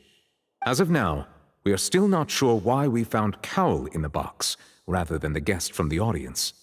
And after an initial search of the area, the guards have confirmed that the girl is nowhere to be found. It appears that this incident was not merely some mishap with the performance. And there are many indications that it is connected with the case of the serial disappearances of young women. I know the truth. I can see through the whole thing. Really, using such a shallow and obvious mystery as his finale. Did he really underestimate us that badly? I say that our powerful magician, Mr. Lyney, is now the prime suspect for the serial disappearances case. Huh? Why me? This whole thing was an accident. No, this all occurred during your magic show, did it not? The missing girl disappeared after being chosen, did she not? The deceased is one of your assistants, is he not? Now that I think about it, that whole speech about magicians making things disappear was nothing more than a provocation, a bald-faced challenge. That can't be right. How can Lyney do this? He was in the box on the stage the entire time. We can even hear his voice. Besides, before the show, he told us that he would like to catch the criminal behind the disappearances. He couldn't possibly mean catching himself. Save discussion for a later time, please. Lady Farina, may I assume that your comments just now constitute an accusation against Mr. Lyney and his associates, and that you are pressing charges? Huh? I just think that he... Well, I think it might be a little early to talk about formally pressing charges. But what Lady Farina said just now makes perfect sense. Looks like she's gonna personally deliver justice. A kidnapping and murder carried out under the cover of a magic show. Lady Farina said it all. I mean, of course, my dear people. But what excites me even more than the obvious truth before our eyes is the opponent I'll be facing. That's right. I mean you, Traveler. You'll support Lyney, won't you? After all, he was the one who helped you the first time we met. Then there's no problem at all. You know, the Traveler and I already had a duel the first time we met. But with Lyney's help, our little duel ended in a draw. But draws really are the most boring possible outcome. So, no more draws. Between the two of us, there must be a clear winner and loser. And what better place to hold such a riveting showdown and decide the true victor than here, on the grandest of stages, the Opera Epiclese? Huh? It wasn't a draw. She obviously lost last time. I understand. Charges have now been pressed, and as such, a trial is in order. Well, Traveler, seems Lady Farina has set you in her sights. But putting her dramatic rhetoric aside for a moment, I would like to ask you, are you willing to act as Mr. Lyney's attorney and defend him in this case? Very well. The trial will be held a day from now in the Opera House. Both sides may investigate the scene to build their cases and search for the truth. Lyney and his troupe are all potential suspects and shall remain within the Opera House. The audience may begin to leave in an orderly fashion once they have been cleared by the guards. A day isn't that long. Let's see what kind of case this big-shot outlander can build in such a short amount of time. I'm really quite looking forward to hearing it.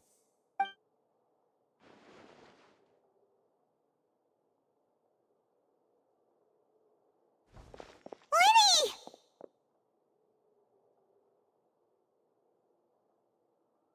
Sorry about everything that happened just now. Were you frightened? Of course!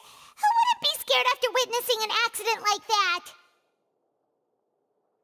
Yeah, I'm a little shaken up myself. How could this happen? And poor Cal. I know you already claimed that you would defend me, but now it's just us talking. Tell me, do you think I could possibly be the murderer? I understand.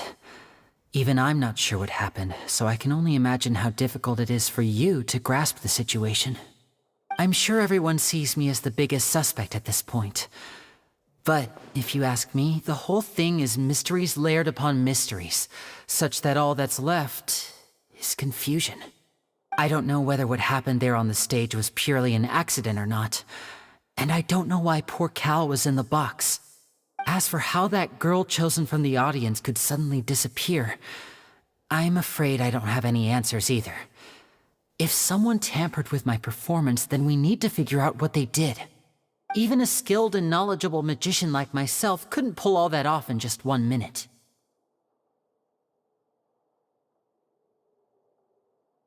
Which is precisely why we need to investigate! As this book says, the impossible could not have happened. Whatever happened must have been that which is possible. Paimon bought them when we were reading at the bookshop in the city earlier. Pretty cool, huh? Don't worry, Paimon used her own savings to buy them. It wasn't from our travel funds. I think they look cute on you, Paimon. You have good taste, Lynette. That's the right attitude. Feeling depressed isn't going to help me now. I need to get back to my normal self. But with the guards watching our every move, it's going to be especially difficult for Lynette and I to prove our own innocence. Good thing you agreed to be our attorneys. Thanks for that. We'll be counting on you. Yes, thank you so much. Yeah, just leave it to us.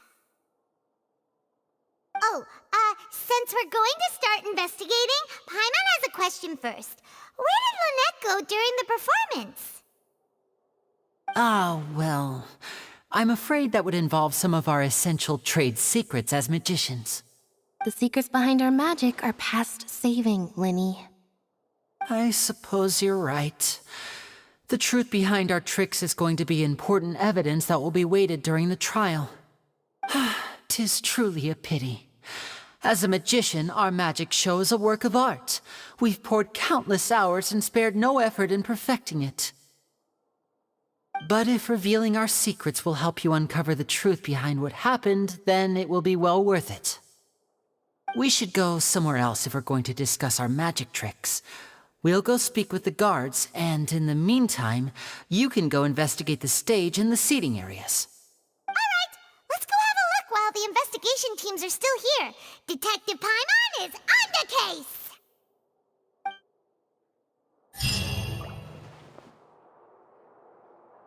Hello, officer. How's the investigation going? Ah, I see. You must be the traveler that Lady Farina mentioned. Listen, I'll be perfectly honest with you. I'd avoid getting mixed up in this whirlpool of a mess if I were you. Huh? What do you mean? Come with me and you'll see. The deceased is one of Lyney's assistants, named Cal. Even though he hadn't joined the troupe long, he was hardworking and everyone generally liked him. The assistants are usually in charge of setting up and inspecting the props, as well as assisting with the show and keeping the crowd engaged. As you probably saw when you were in the audience, the water tank suddenly fell and smashed the box with Cowl inside it. This is the real mystery. We've already searched the scene and were unable to find any traces of the girl. However, if you look carefully, the box was positioned directly under the water tank. The ropes holding the tank were then burned by the pyrotechnics on stage, causing them to snap. All these factors lining up so perfectly makes it hard to see this as a mere accident. If anything, the more logical explanation is that the whole incident was intentionally planned, and Lyney is the most likely person to have access to all these areas. But he doesn't have a motive. Are you both good friends of his? Well, you can't say we're good friends, but we've known each other for a little while. So in just a short time, he was not only able to win your trust, but even convince you to act as his attorneys. I know there's no such thing as magic. The real trick of a magician is holding the audience in the palm of their hand. I've seen a lot of cases, and I can tell you that people are the least reliable kind of evidence. Sorry, I tend to be pretty straightforward. Just know that I'm warning you for your own good. Anyway, you may investigate the scene of the crime yourselves if you're curious. Who knows, maybe you'll be able to come up with some new evidence.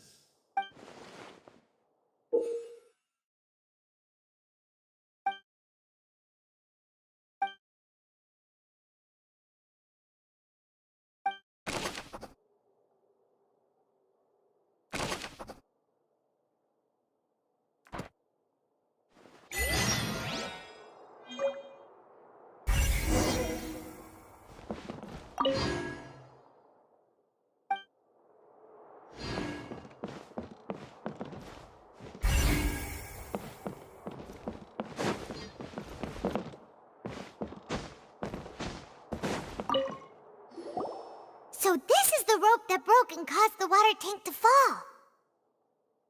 The rope looks pretty durable. How can it be burned through so quickly by fireworks? Why are you suddenly so serious, Traveler?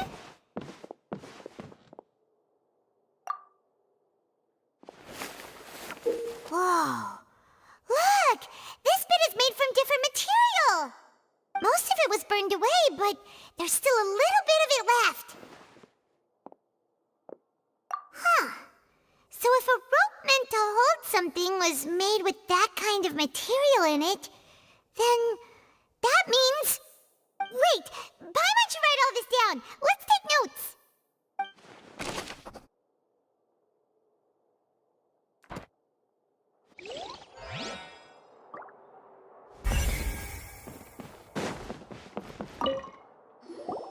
Hello there! What are you investigating? Oh, this location has also been cordoned off because the magic troupe members The seats were all booked in advance, so we were able to deduce the missing woman's identity by checking the guest list. Sure, it's not like this is confidential information. We will publish it later anyway when we petition the public to help us find the missing person. Her name is Halsey. She's a painter from Fontaine who's made a bit of a name for herself. Apparently, she wasn't a regular at the Opera House, but she'd been feeling some pressure with her work lately, which made her decide to come see the magic show. The magic troupe members all claim not to know her, and we have looked into her social connections. It seems that she has no personal grievances or conflicts of interest with the suspects. Simply put, she wasn't related to the magic troupe at all, which matches the features of the previous serial disappearances. Were the victims of previous cases also chosen at random? That's how it seems to us, in any case. Apart from the fact that they were all young women of around the same age range, there really weren't any other connections between them. Okay then.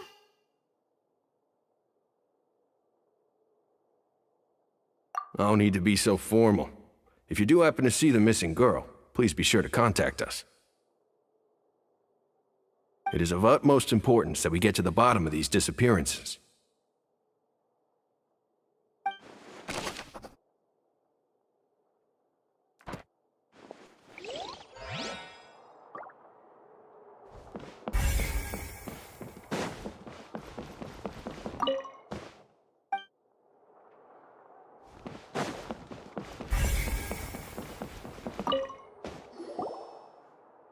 The investigation team has some new findings. See? Sorry to interrupt, but we're helping Lyney and Lynette with their side of the investigation. You're trying to help them? Lyney used the well. It turns out, I'm sure you already... In other words... That much... That you see why I was saying it'd be tough to make a case for Lyney.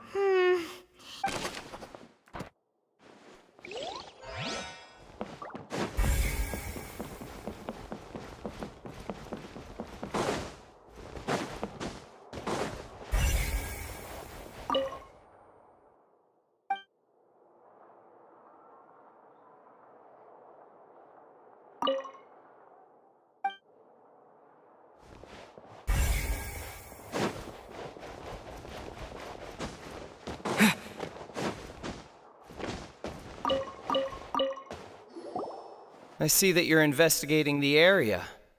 If you find any... We don't have to... The FUD? Yes, exactly. It's just that everyone was awaiting the results of Lyney's trick with beta... I'm of the opinion when the pyrotechnics... Wait, was it... Perhaps the balance wasn't right, leading to a particularly rough landing. Oh, that's true. I suppose I must reconsider.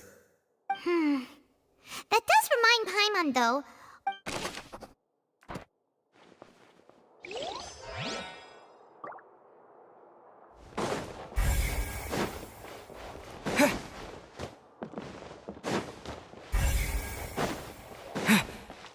Lyney's still talking to the guard. I think someone... Hey, you! Yes, both of you! Over here! I've been keeping an eye on you for a while now. Huh? You mean us? That's right. If I'm not mistaken, you're also among those who wish to cut down the thorns and pursue the truth. No? And by the looks of it, you're not from Fontaine. Well, you're right on the more about that one, but who are you?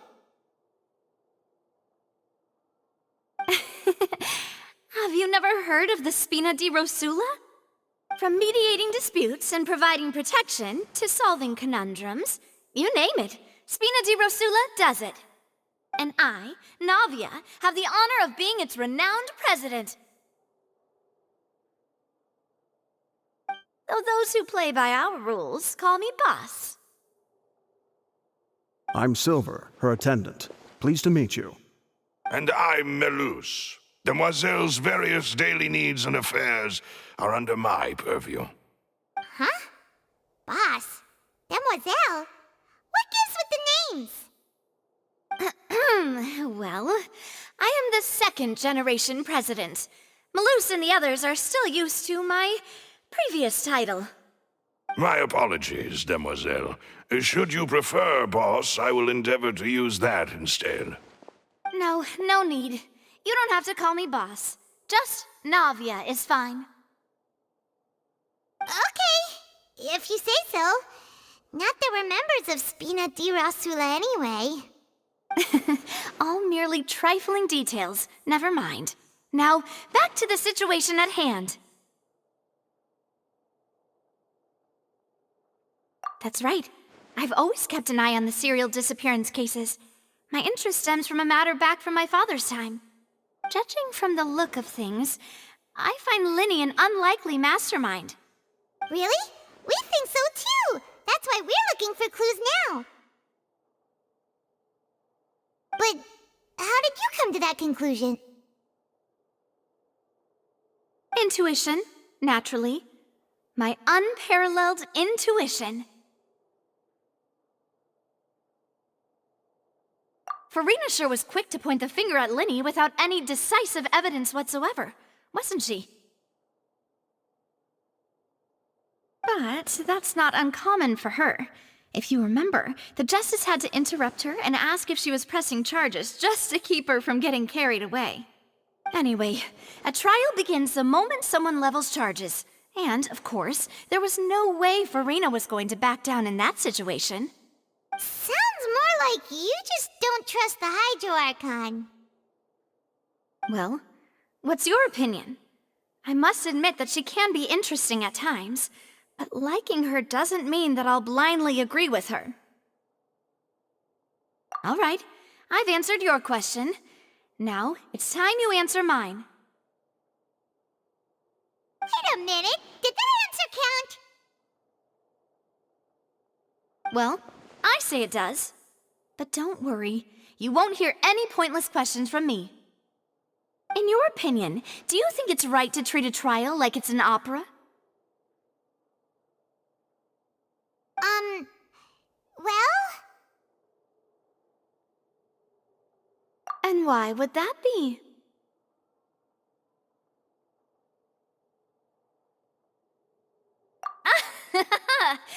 See, Silver and Maloose?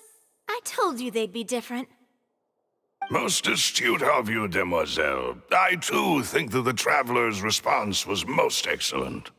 No matter how wonderful the script or how fervent the audience's expectations may be, the trials that go on stage here must be based in fact. And if that can be done, boss, then... All right, that's quite enough, Maloose. Anyway, I like your answer. You pass with flying colors. Now, I need to make some preparations, following which our joint investigation shall commence. You two shall be my assistants. Wait! Since when did we become assistants? Oh, well, I can be the assistant, sure. Or your companion, if you like. I'm really not that fussy. That's more like it. Far be it from me to brag, but I believe that Demoiselle's intuition will be instrumental in uncovering the truth. You wish to save a friend from false accusations, and we wish to unravel the disappearances. In this sense, our goals are aligned. You have a point. You're quite the talker, aren't you, mister? And what about you over there? What do you think? You seem like you've got something on your mind. I have nothing to add. Oh, alrighty then. We'll be making some preparations first. Just be sure to let us know if they start revealing Lyney's tricks. Thanks!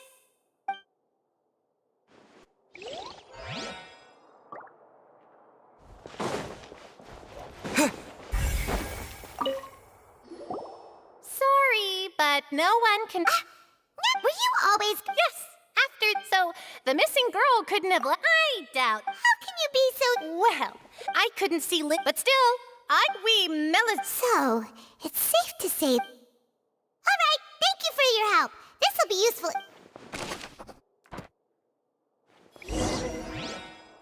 We've checked everything of note here at the performance venue. Paimon wonders how Lyney's discussion with the guards is going... Understood. Then I will be going with you. Just so you're aware, I will be monitoring your actions and making notes as necessary. Very good. Thanks for being so agreeable. I'd pull a rose out of my hat as a gift for you if I could. You may spare the pleasantries. I'm just doing my job. You've arrived. Who's this? Me? I'm Spina di Rosula's guardian angel. If you've got a problem, I've got the firepower. Sorry, I got a little carried away there. Call me Navia. I'm a partner of theirs, and we'll be helping investigate this whole situation. And these are my companions. Would you mind if they join as well? Fine by me. Oh, new helpers? I would be most grateful. Well, let's just say we're tagging along. It's not every day you get to see the secrets behind magic performed on such a large scale. I appreciate your kind interest. Come with me. We'll be heading below stage. Huh? Below stage? Yes, a world of secrets is hidden beneath this magic box, prepared specifically for this switcheroo trick. But before I reveal everything, you should have a look first. Notice anything strange here?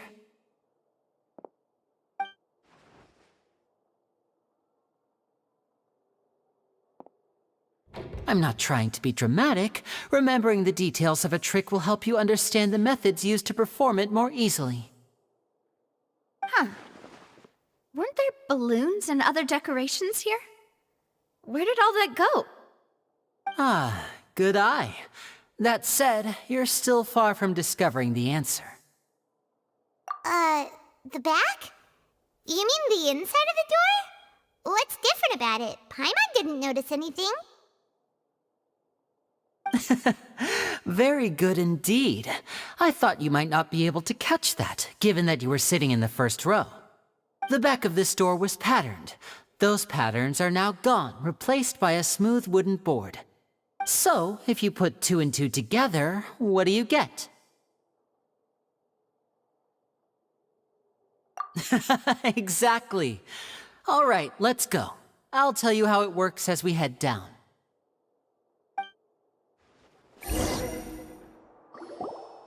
Oh, so there was a passageway under the magic box!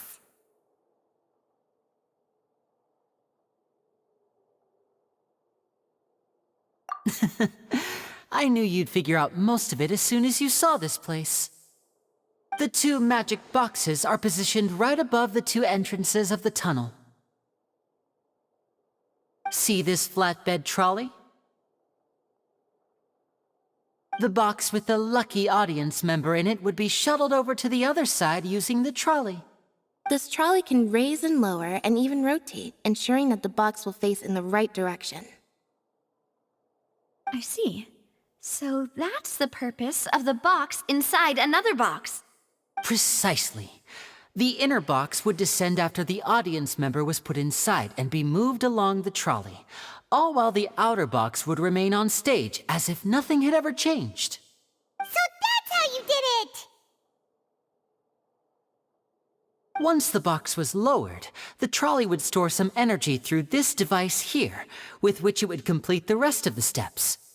The audience member would only be able to feel some slight movements in the dark, and by the time she walked out, she would already be back on stage.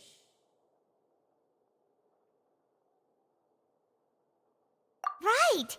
You were talking that whole time, and you even came out for a moment near the end! Ah, yes. A phonograph operated by Lynette was used to achieve that effect. My assistant and I had already scripted our conversation beforehand. When the countdown began, I had already gone to the opposite box via a tunnel using that ladder. And what about Lynette? Where was she? I was in the mezzanine space in the back of the box. Oh, interesting! That's how we were able to coordinate Lyney's lines with the assistant. And, by the way, I was the one who walked out of the box at the end. I mean, we are twins. All it takes is a change of clothes and no one can tell who's who. And that's my favorite part of this trick. Only Lynette and I can perform it. So that's how it all worked! Wow, every detail you revealed was more amazing than the last! Lynette would briefly walk out of the box and then go back in, jumping into the tunnel and escaping before the box on the trolley could finish ascending. And then I walk out of the other box in the audience area, and the trick would be complete. The operative word here being would. But as you saw, Cal was in the box, not our audience member. She, on the other hand, mysteriously vanished. We really don't know how that happened. If not for that interlude, this would have been an astonishing trick. I probably never would have figured out how you pulled it off. And yet, to think that someone was able to use this magic trick to commit a crime. Could we have a look around? I think we can come up with some more leads. This is the scene of the crime, so Lyney and Lynette are not permitted to stay here. I'll escort them back up. Yes, of course. No need to be so strict now. I won't disappear into thin air, you know. Thanks, everyone. We're counting on you.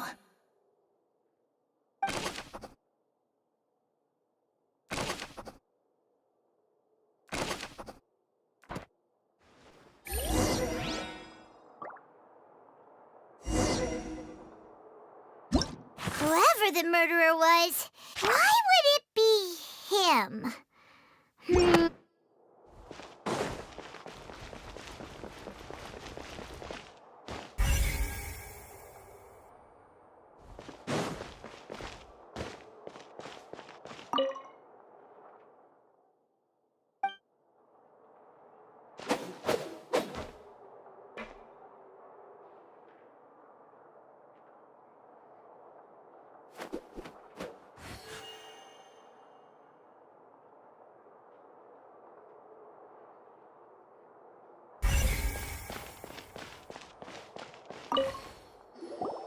What is this place? It seems someone could fit through here. Huh. Could this have been the suspect's escape route? Alone, perhaps. But if they had to pull another person with them, the space would be too narrow. But there are no other ways in or out of here. Oh, you're right! Let Paimon write that down.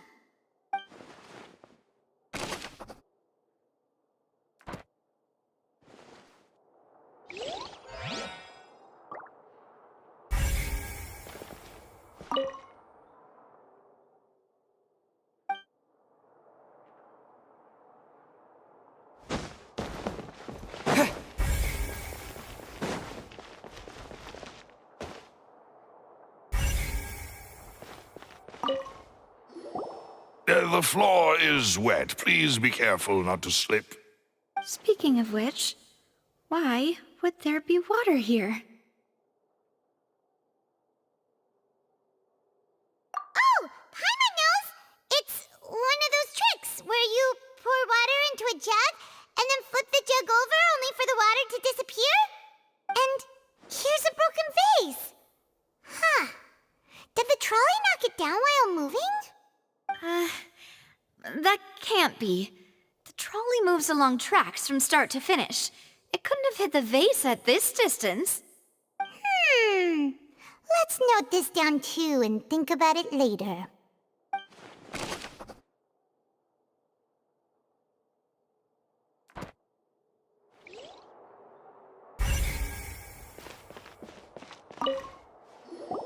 Huh. What's this? Looks like a hook tied to the end of a rope. Huh? There's all kinds of Perhaps it was a prop for whatever it is.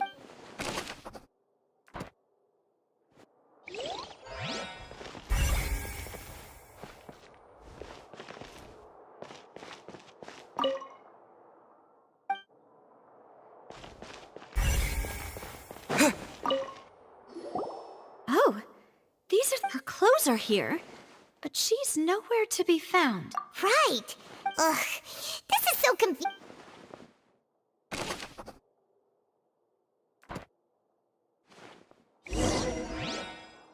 Seems we're just about done investigating down here.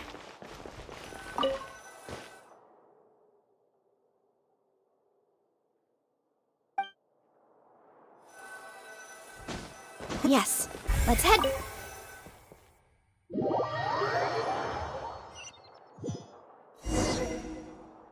Well, we've ascertained the state of the crime scene. Let's find a place to sort out our findings once Malus returns. It seems to me that there are several things that don't add up here. Apologies for the wait, demoiselle. So, what did the guards say? Did the criminal escape through the vent? They believe the odds of that are very low, since the vent leads to the Opera House's basement. The guards have checked the area carefully. No one left through the basement during the performance or after the incident, and no one was found hiding there. So the tunnels become like a secret chamber then. You know, like the kind you usually see in novels. The plot thickens. Halsey's disappearance and Cowell's death are both quite inexplicable. No wonder Farina was so confident in her accusation. All the current evidence points toward Lyney and Lynette. In other words, the charges are very likely to be upheld unless we make some considerable progress. Charges and then trial. So if the charges are upheld, they'll announce a sentence? That's right. This is how a trial goes in the Opera House. During the proceedings, the Chief Justice and the Oratrice will hear statements from both sides. That's right. This is how indemnitium is produced. The statements from both sides, the defenses from attorneys, witness testimonies, and even the audience's emotions will all be projected on the Oratrice. To put it simply, it's as if the Oratrice has its own will, and is a judge in its own right. This also precludes any kind of favoritism on the part of the Chief Justice.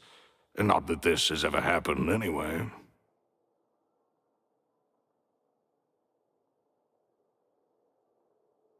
Once both sides have finished speaking, the Chief Justice will make his final decision. This, too, will be used by the Oratrice as a reference. Then, finally, the Oratrice will be consulted by officials. The result it returns is the will of justice itself. Huh? So that machine is the one that actually decides? Paimon thought Neverlet called the shots. In practice, there is very little difference. Both have always come to the same judgment, which is why people have great faith in the Chief Justice.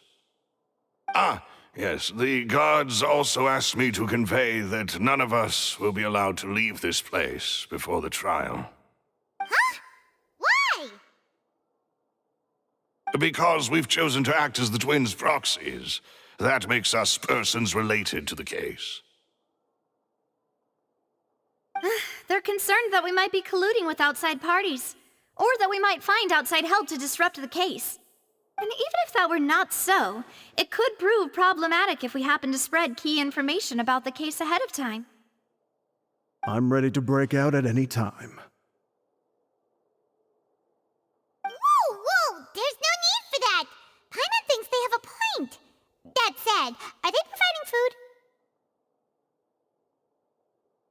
Of course. I just hope you don't mind the lack of options. I'm afraid that catering to all tastes is not in the cards, nor is any guarantee of balanced nutrition.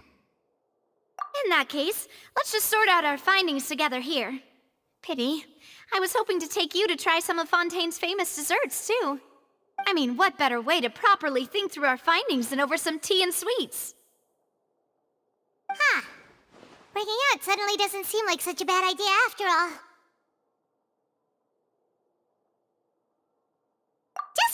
Just kidding! Paimon will still do her best, even if there are no snacks. What do you mean, no snacks?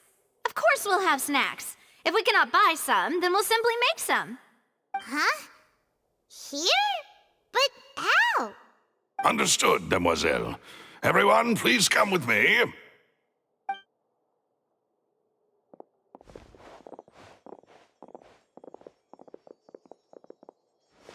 Wait, you're carrying a portable stove with you? Yes, I must be prepared to meet the demoiselle's baking needs whenever the fancy strikes her. I have eggs, sugar, and almonds at the ready. Good work, you two. Then I'll get to it. Please sit tight for a moment. You'll get to taste my awesome snacks soon enough. These three are quite the interesting group.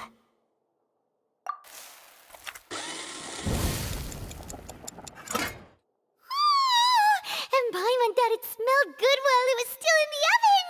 Oh, it's even better now. Paimon can't stop drooling. From the way you had these two guys carrying all that stuff around, Paimon thought you'd have them do more during the baking process. But you ended up doing the entire thing by yourself!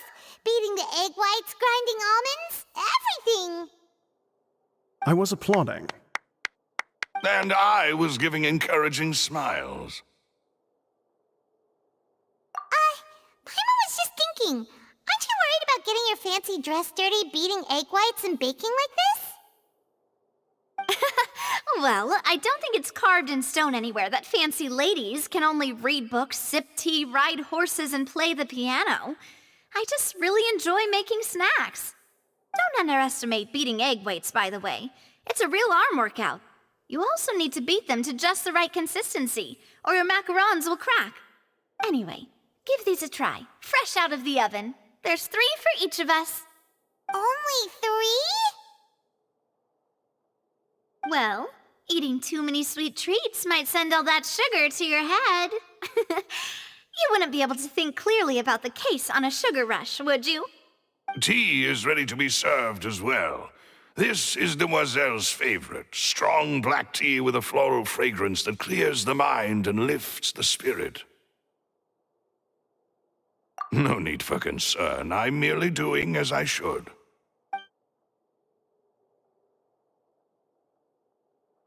All right then.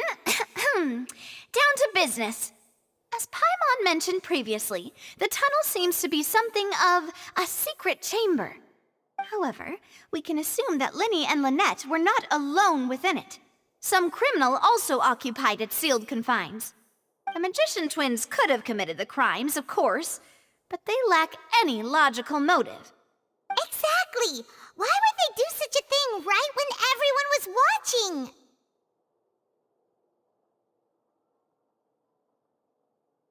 The flower vase and the thud we heard during the performance could indicate some altercation between Halsey and the criminal in the tunnel, resulting in the shattering of the vase, the discarding of her clothes, and her abduction.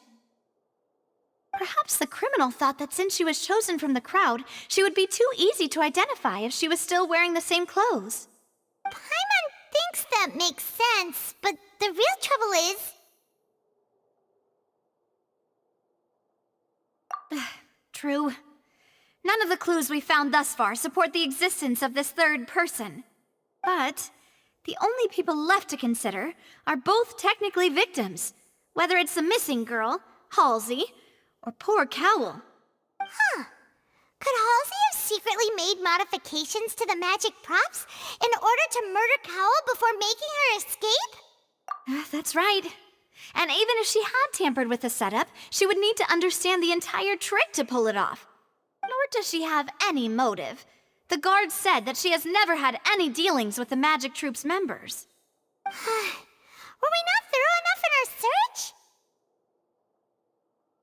From the sound of things, this is turning into an impossible case. Your macarons are amazing, though, Navia. They smell great! They're nice and crisp and super sweet! They are my specialty, after all. And I see you've already had 5 of them. What? 5? Oh, that can't be right. Paimon only counted 3, honest! Please don't worry about it. At my age, a few less sweets might actually be a good thing. No. Being greedy is one thing, but Paimon knows how to count. Besides, Paimon knows that if she ate too many, then others wouldn't have enough.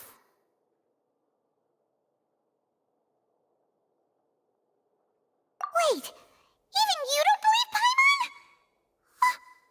How could you? If Paimon ate those 2 extra macarons, then may they turn into stone in her stomach! All right, we get it. Well, I suppose one of us might have gotten too engrossed in our chat and eaten them by mistake. No big deal. Malus, set up the stove again, if you would. Huh? What are you doing? Making sure everyone gets 3 macarons, of course. Exactly. We don't want to trouble you. As you wish, demoiselle. And I have the egg, sugar, and almonds. Well, this really is your hobby, huh?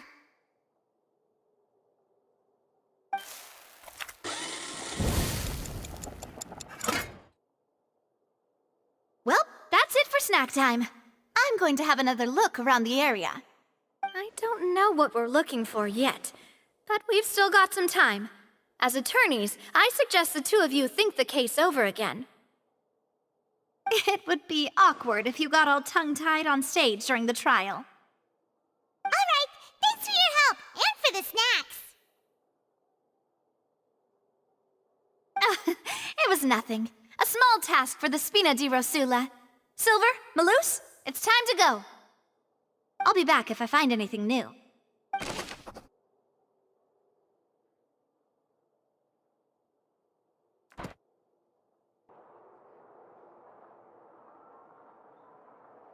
do we do? The whole situation is so confusing.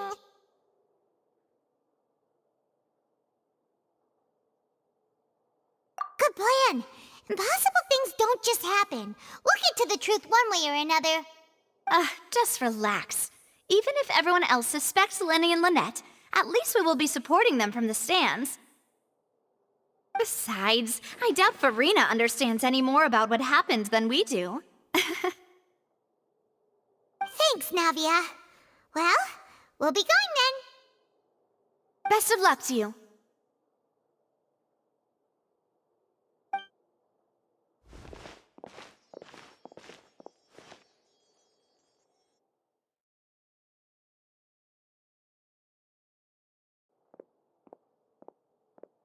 Finally, you're back.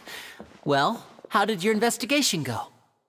To be honest, you might be disappointed. No. We're already very grateful that you were willing to help. Well now, don't you all look disappointed. Don't tell me that your investigation came up empty-handed. That was to be expected, of course. The guilty can never produce proof of their innocence. But don't let that stop you. I shall be terribly disappointed should you, my most anticipated foe, concede so easily. Since both parties are present, I declare that the trial regarding the magic show incident is now in session. Firstly, in order for the audience to understand the causes and results of the incident, could we please have Mr. Lyney explain the trick? Yes, of course. I will explain while Lynette demonstrates on stage. All the necessary items have been prepared.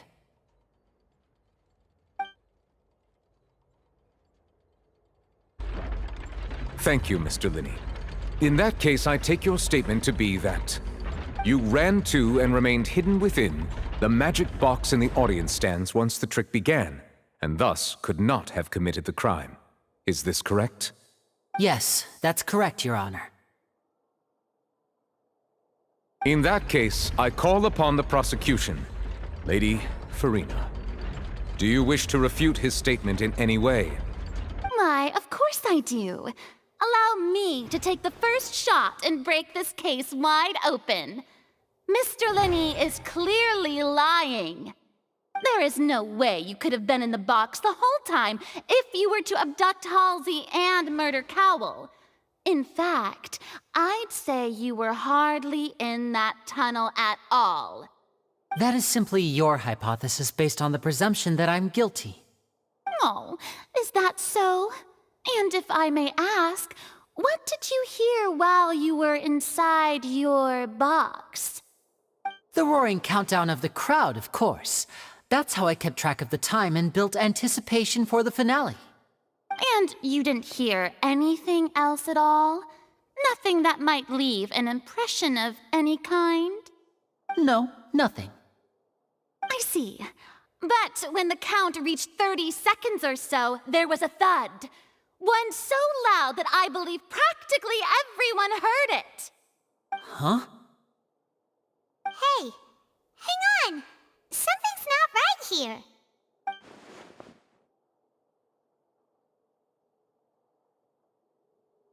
Yeah, I'm sure he could have heard a noise that loud from inside the box. I was right by the box, and I definitely heard the thud. Look at those scales. Could those mean...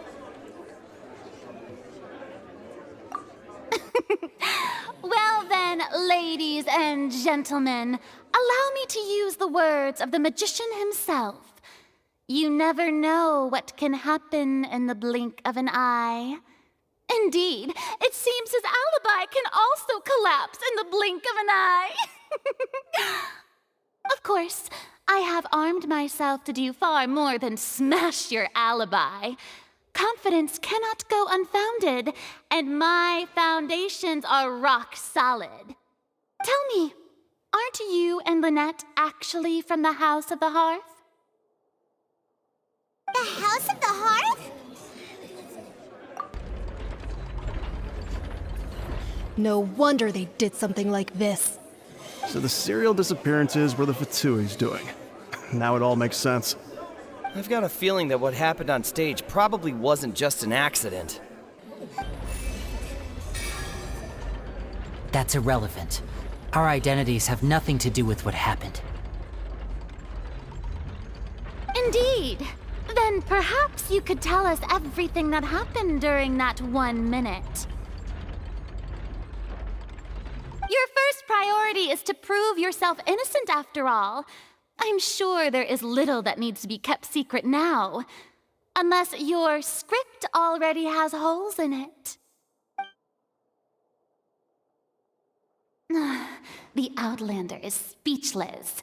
My, oh my, don't they look flabbergasted? Now comes the infighting and discord, I suppose. This was almost too easy. Good thing I made all those preparations. Seems the all-nighter I pulled last night is really paying off. Hey, Lyney! Why didn't you tell us this before?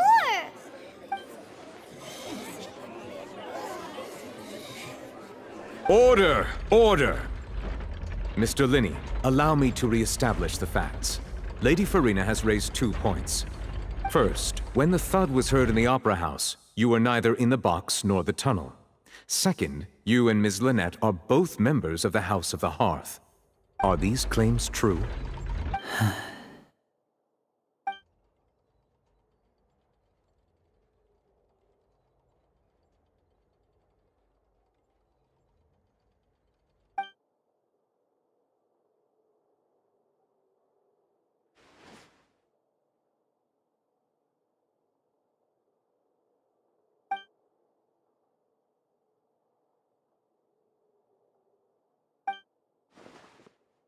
Please answer my question, Mr. Lyney. I'm sorry. Yes, they're true, Your Honor.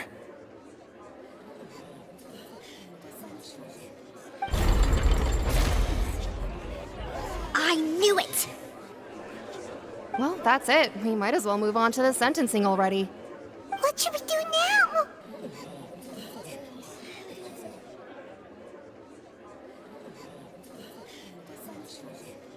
Granted.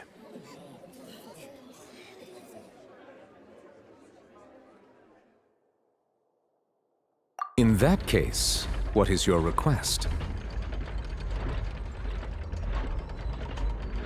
Is that really necessary? They're already as good as guilty. The defendant deceived their own attorneys. What is there left to discuss? Order! Order, I say! Your request is reasonable, and we shall adjourn. This trial will reconvene in 1 hour. So you would stick to Mr. Lyney's defense even after knowing what you do now? You certainly have more professionalism than I thought. In that case, my dear audience, let's allow the joy of victory to steep for a little while longer.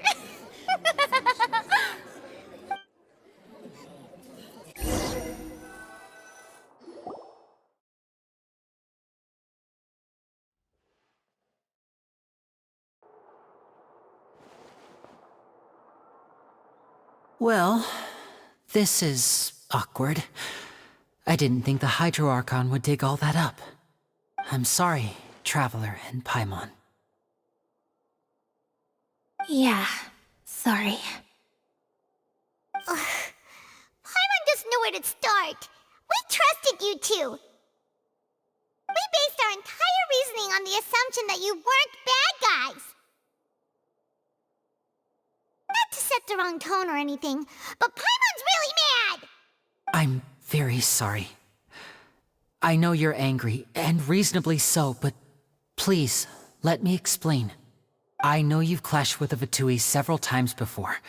I wouldn't be surprised if just hearing the word is enough to make you upset. But our organization is very, very large, and the Harbingers have very different personalities and goals. Right now, we want to save people. As many as we can. That's right. I'm sure we're on the same page when it comes to this nation and the disaster that its people might face. I knew if it weren't for our respective identities, we could become good friends. That's why I didn't wish to flat out lie to you, but chose to hide some details instead. The truth is very important, but being completely transparent about everything would see us spending more effort than we need to.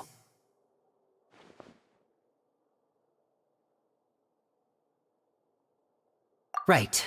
So, you be the judge. Heck, if I were you, I fear that I'd even struggle to trust me at this point. You met a Fatus who works as a magician, a trickster by trade. All by coincidence, too. But still, I'm asking you to trust me. I am no criminal. At least, not in this case. Sorry. Please forgive us. Well, you both say that, but... Right, let's hear your answer first, and no lies now! Of course. I'll answer any question you ask. We've been trying to find out how the Oratrice operates. We want to know why it has a consciousness. Why can it deliver sentences accurately? During our investigations, we learned that the machine's core is beneath it. From that moment on, Lynette and I have been designing this box swap trick, with the objective of getting close to the core. Is that why you needed a whole minute? That's right. In truth, the audience would take about 75 seconds to count down from 60, while I would only need 15 to get to the opposite box. So, after jumping into the tunnel, I accessed the Opera House basement via the vent, and went to investigate the room in which the core is stored. That air vent was created during the construction of the tunnel specifically to execute this step. Well, nothing. As soon as I reached that room and was about to investigate, I heard someone's voice. Which should have been impossible, of course. I was quite certain that I was the only one in the room. That voice seemed to recognize me and tried to speak to me. I chose to err on the side of caution and retreated the way I came. On the way back, I saw the broken vase and the clothes on the ground, but the countdown was almost finished, so there wasn't time to give it any thought. After that, the homicide occurred just as you saw. Well, that explains why you didn't hear the thud. Because of that prophecy I told you about, of course. We must know all we can about this nation's secrets in order to deal with that prophesized crisis. That's the only way we can save everyone. So, there you have it. The whole truth. I swear, I didn't hide anything from you this time. It was never my wish to proceed under this cloud of mistrust either. But, like I said earlier, you can be the judge. If you want to leave because you don't trust the Fatui, there's nothing I can do to stop you. Well, Traveler, you decide. Paimon will follow your lead however you choose.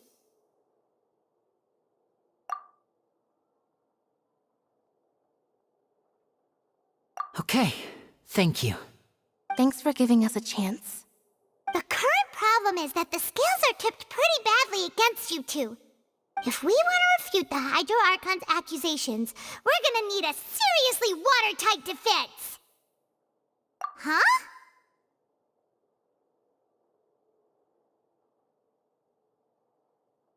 Oh, Paimon thinks she gets what you mean.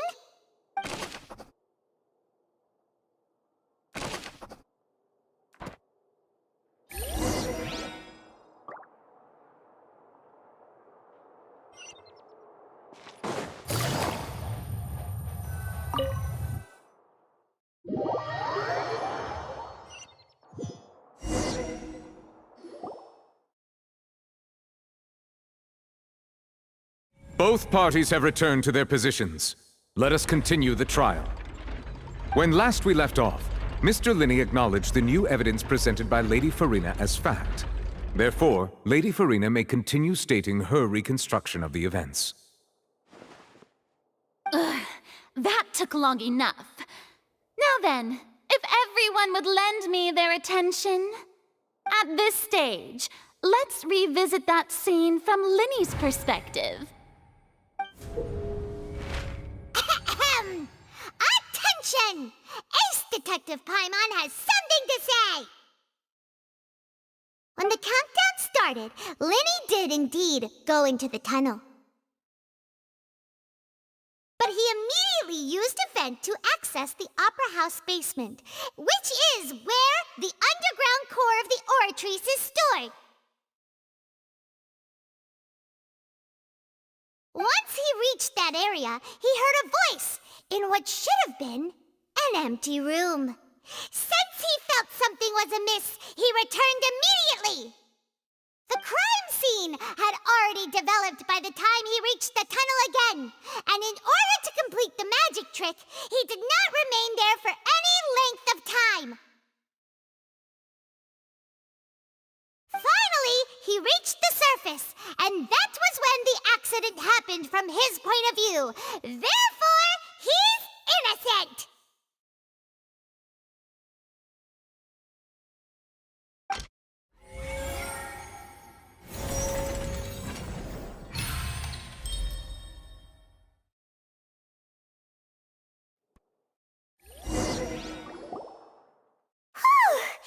Paimon did it!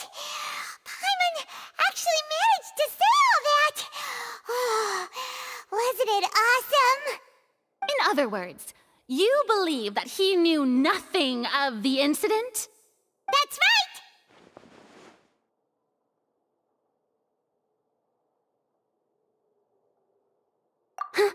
right! My reasoning? If that's the case, then if Cowell hadn't entered the tunnel, who was the entire setup meant to kill? Assuming that what you say is true, Lyney only needed to kidnap the young girl to cause a new disappearance case. What would the point of killing someone on stage be? Oh, they have a point. That's right, you tell him! And that's why they're partners of mine. They've managed to turn things around. Oh, well, your denial is very strident, I'll give you that. But what proof do you have to back your claims? Of course I do. If he had been in the magic box the whole time, how could he have not heard that sound? Why do you ask? You're saying that he wasn't? That's right! Lyney wasn't in the box or in the tunnel. That's why he didn't hear anything strange during the performance. This means that when the crime happened, Lyney had already entered the basement via the vent. The same clue you used to disprove his alibi has now become the best proof! How do you like that? Well played. To think you'd use such logic. Well then, if it wasn't Lyney who committed the crimes, then who was it? Huh? That can't be right. Are you... The killer was, in fact, Cowell, the deceased! Oh, is that so? How interesting! Let's hear your reasoning then. What I must do next is recreate the truth. What Cowell did, and how he went from would-be perpetrator to victim. What's wrong, Traveler? Are you still having trouble figuring things out? I see how it is. So this was all just a bluff. And here I thought you had something to show for it. But it seems you're still far from the truth. Look, Since we're at a dead end, why not consider a different track? Just like the trick is at If only we knew. Well, that would be nice, but the tunnel only has 3 exits, and none of them seem very likely. And it's not like this is a magic trick where you can just make a real live person disappear. You know, like you did from that water tank, Lynette.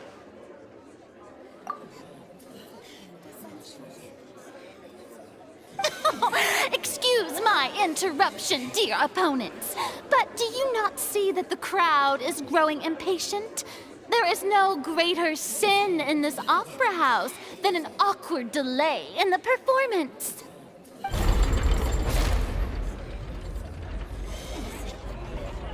If the defense is unable to make further effective arguments, we will move on to the next stage of the trial.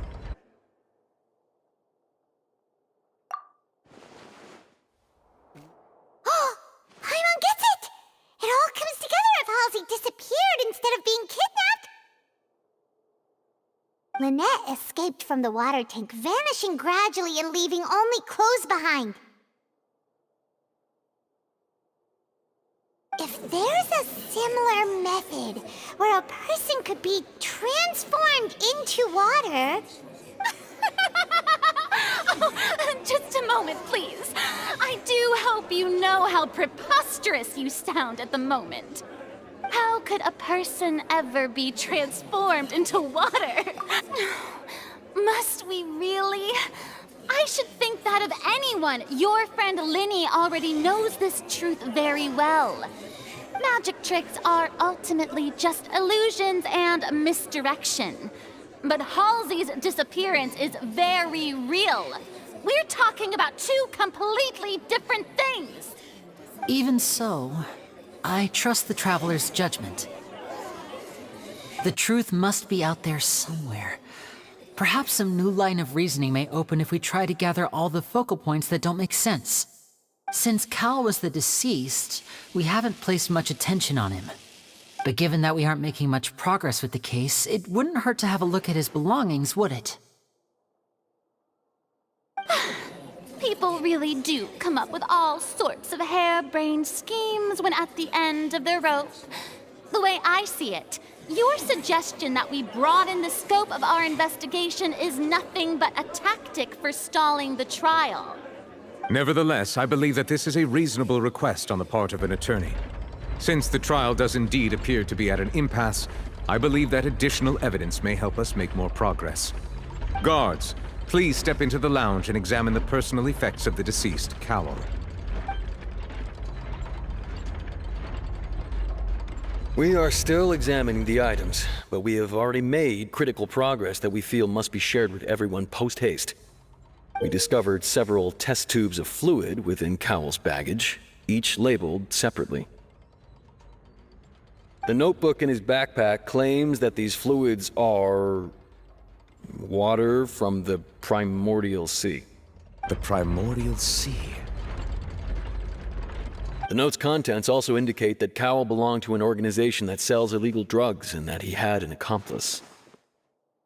The notebook has many entries concerning safe usage of these fluids, in which the keyword dissolve appears many times.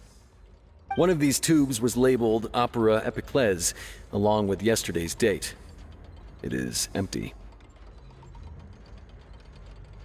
The notes also state that these dissolution properties work exclusively on people from Fontaine. It's likely that Halsey was chosen as some sort of test subject. As such, we believe that the defense's hypothesis is, in fact, supported by sufficient evidence. You've got to be kidding! People dissolving into water? Could something so ridiculous actually be true? Wait a moment. This reminds me of a certain prophecy, but it's just a coincidence, isn't it? Huh. If people can become water, does that mean that the water tank's real use was as a means to hide water stains? And if Cowell was targeting that girl... Wait just a minute. Could that mean... You two, with me, quick! Demoiselle, wait! What about your partners? Let's go. Just trust me. Order! Order! It is undeniable that further examination of the deceased's personal effects has yielded some surprising results, but we cannot yet verify the veracity of these clues. Still, let us assume that these clues are indeed authentic, albeit with the understanding that Ms. Halsey has yet to be found. Guards, please continue examining the items along these lines. Mr. Lyney, it appears your hypothesis is supported by the evidence, so please continue speaking. Of course. Thank you, Your Honor. If we uphold this hypothesis, I believe that many of this case's seemingly unrelated clues can be connected together. Right! Like the metal hook! That one didn't make sense at all. Let's think about this. Cowell's methods must have something to do with that water from the primordial sea.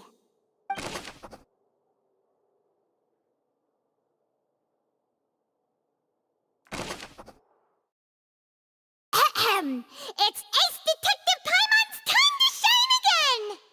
In the original plan, Cowell would tamper with the water tank rope and the number selector securing his target.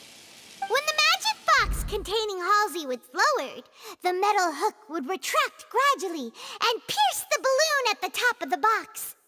When the balloon attached to the box popped, the water from the primordial seed inside it would pour down and dissolve Halsey. Afterward, Cowell would enter the tunnel and break the flower vase to conceal the water inside the tunnel, with the remaining evidence being covered up by the water tank on stage. But he encountered something unexpected in the tunnel, and wound up being fatally hit by the same water tank he meant to use to cover his tracks. Huh. That does make sense. That actually links together a lot of the more confusing pieces of evidence. Oh dear, what do I do? Even I think they sound convincing now. Have I falsely accused an innocent person? What a humiliation. Now, it seems like the only point of contention remaining is the exact circumstances that led to Cal's death. His notes mentioned he had an accomplice who could be related to the situation. On that note, the guards have just contacted me indicating that they uncovered new evidence. I shall now invite him on stage to share it with us. Thank you, Your Honor. We were just inspecting the luggage of the other people involved in this case. And we found an identical sample of the water from the primordial sea among Lyney's personal effects. What? That can't be. Oh, I see. Well, how wonderfully comedic to have your own counterattack only to come back and wound you. Does this not clear all doubt? My dear citizens, my loyal audience, allow me to present my reasoning and bring this performance to a swift close. Am I right, Mr. Lyney? We've used up all the evidence we collected. There's no way for us to make a rebuttal here. Is this the end of the road? Oh no! Paimon can't think of anything either. It doesn't look like there's any way around this. Seems using the water as new evidence was too good a move. Oh, why did this have to happen now? I think we've all seen enough now, and we have ample witnesses to my flawless reasoning. I believe this is indeed the finale. Now then, my good, noble Chief Justice, should we not, in your view, excuse me, everyone, but I must interject. Miss, I must ask you not to shout, and to respect the ongoing legal proceedings. Oh, come on. Don't be hasty. I have a good reason for interrupting, you know. Now, would anyone here like to take a little break from all this debate and see a little magic? I'll show you an amazing trick. One that can bring a young woman who has disappeared back in the flesh, right before your very eyes. Please, do the honors, Mr. Lyney, if you would be so kind. What in the world is she saying? No offense, miss, but miracles like that are beyond my scope as a magician.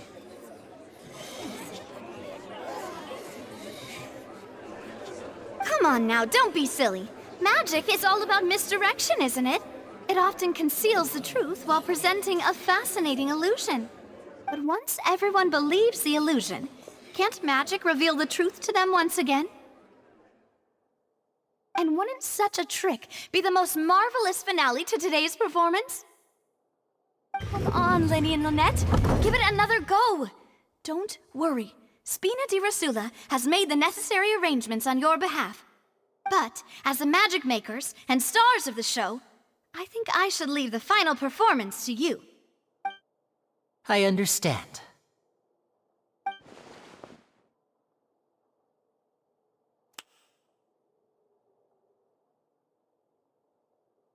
And voila!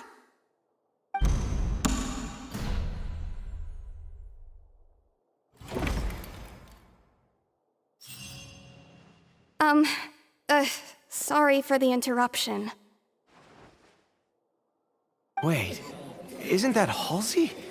So the whole thing about people dissolving wasn't true after all? To be clear, I'm only here because this person told me that if I testified, the merit of doing so would lessen my sentence. I was hiding outside this room listening to the proceedings because I was afraid that I would be the one put on trial. I was just feeling happy that no one had noticed me, and then before I knew it, she caught me. That'll teach you to underestimate us three. Where should I begin? I'm sorry. I'm the one who killed Cowl. I admit it. What? Why? Firstly, my name isn't Halsey. It's Lillian, and I'm originally from Mondstadt. I heard that Lyney's show was gonna be a real thriller, but I missed the chance to buy a ticket, so I stole one. That's how I make a living. I steal stuff here and there, and I'd never been caught before. But I was noticed at the harbor a few days ago, and I barely got away. Lyney was the one who caught me in the act. Hey, no wonder you look familiar. So you were the thief! Lyney even mentioned that you were pretty skilled. Well, and I thought that would have been the end of it, but then the number selector chose me. He even mentioned the Fortress of Meripede. That's a prison, isn't it? So you can imagine how shocked I was. I thought he was on to me for sure. So I played along with the show while looking for an opening to flee, but then I got water poured on me for no reason, and then someone jumped into the tunnel to nab me. I wasn't going to take that lying down, so I knocked him out and stuffed him into the box. There was nowhere to run from there, though, so I had to change my clothes and hide in a box containing performance costumes. I slipped out after the first guard arrived at the scene and continued hiding inside the opera house. Can a person even hide in there? But I swear I didn't know that the water tank would fall down. Really, I swear it. Had I known that, I wouldn't have put him in the magic box. I may be a thief, but I'm no killer. Well, that makes everything pretty clear now, doesn't it? This time, we need to tell the entire story from Lily-Ann's perspective. And it's Ace Detective Paimon time! Having been selected out of the blue, Lily-Ann panicked.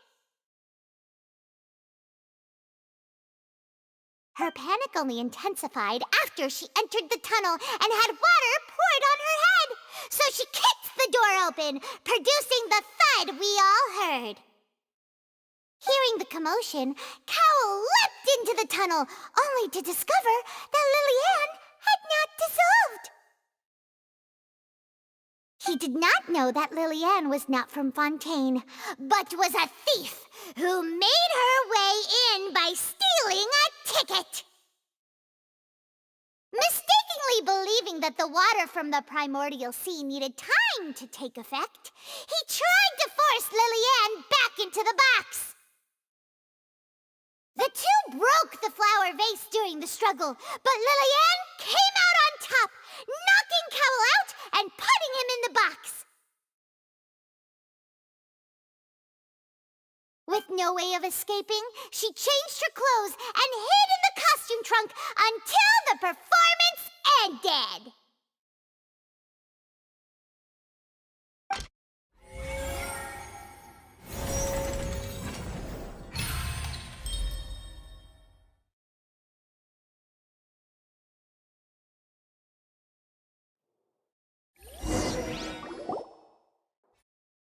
She knew that she would have to go through guard inspection if she tried to leave afterward. So, she has been trapped in the Opera House these last 2 days.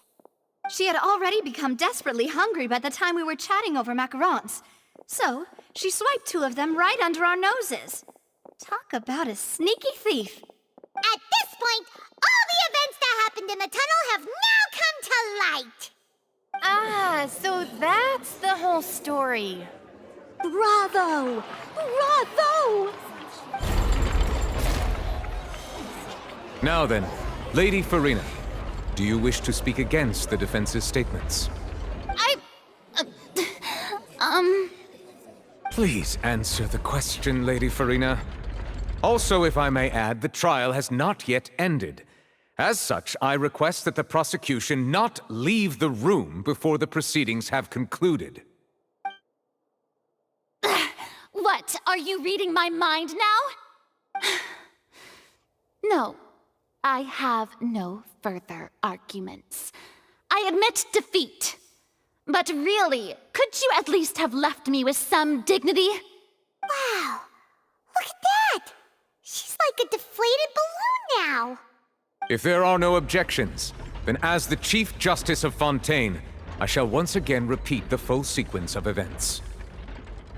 The actual perpetrator of the serial disappearances, Cowell, selected his next victim from the audience reservation list. With some modifications to the selector, he could ensure that the pre-selected young woman would be chosen. To cover up any evidence while committing the deed, Cowell thought of allowing the water tank to fall, which would conceal the water left behind after the young woman was dissolved. He also tampered with the rope suspending the water tank, using the fireworks at the end of the performance to cause the tank to drop and hide the watermarks.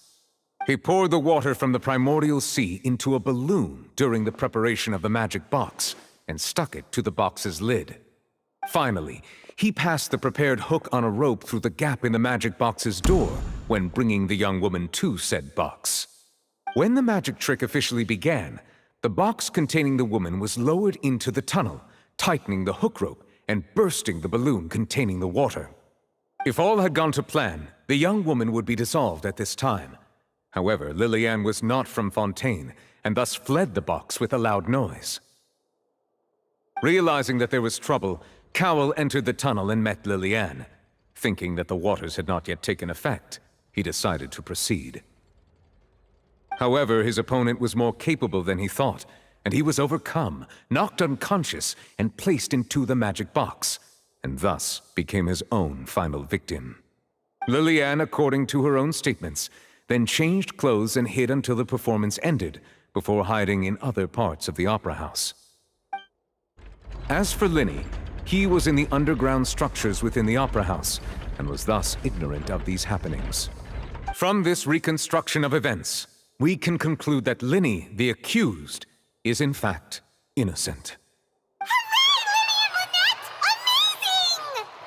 While there is much in Lyney and Lillian's conduct that should still be investigated separately, this case, at least, can be handed over to the Oratrice to make the final decision.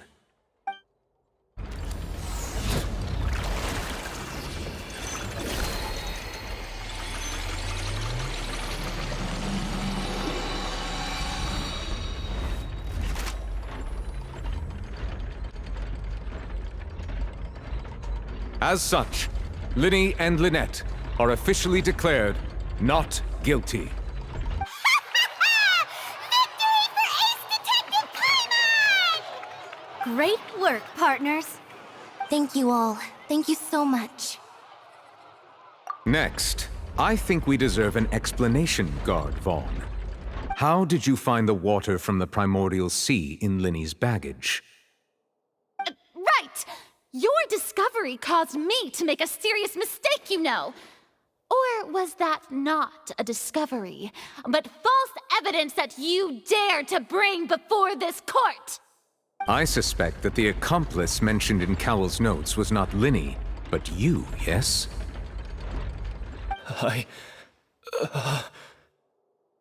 I'm sure you know what you must do to lessen your sentence. Speak quickly! Unless you want to earn yourself a one-way ticket to Coupon Town. I was just following orders. We were supposed to place blame for the serial disappearances onto Lyney, and thus cause suspicion to fall on the Fatui. The higher-ups said this was the best opportunity to do so. And now that your plan has fallen through, and the secrets of the water have been revealed, you have become a liability to said higher-ups, yes? Therefore, you would be wise to tell everything you know, and seek the protection of the guards. Yes, I'll tell you everything I know. Our boss discovered that the water can cause people to dissolve. It can also be made into a potion, which when extremely diluted, can cause people to experience unforgettable exhilaration. We've been in this business for a while now, and have made decent mora off it. The disappearances were also the boss's idea. I mean, this is the boss we're talking about.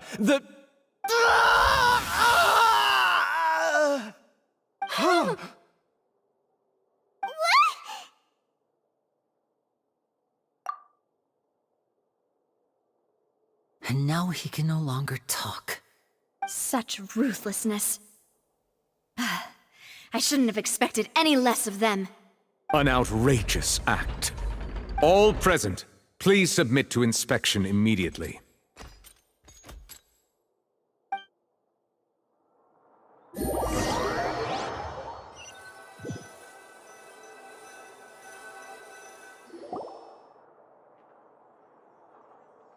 So, we're just going back now? That's true, but... Traveler, Paimon! Please wait.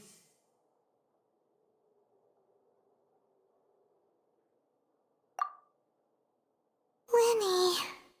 I know you may not want to speak to me right now. Maybe you don't even want to look at me. But still, let me thank you again for defending me to the end. Even after you learned that I'm a member of the Fatui. I guess. But regardless, I'd like the opportunity to set things straight. I didn't approach you with any ulterior motives or ill intent. I've spoken to you as myself, just plain Lyney this entire time. As for why I'm a Fatus, it's because the goals of the House of the Hearth align with those of an orphan like me. That's all. That was how Father, who you might know as the Knave, approached recruiting us back then too. The Knave? The one who controls the House of the Hearth? She's your father?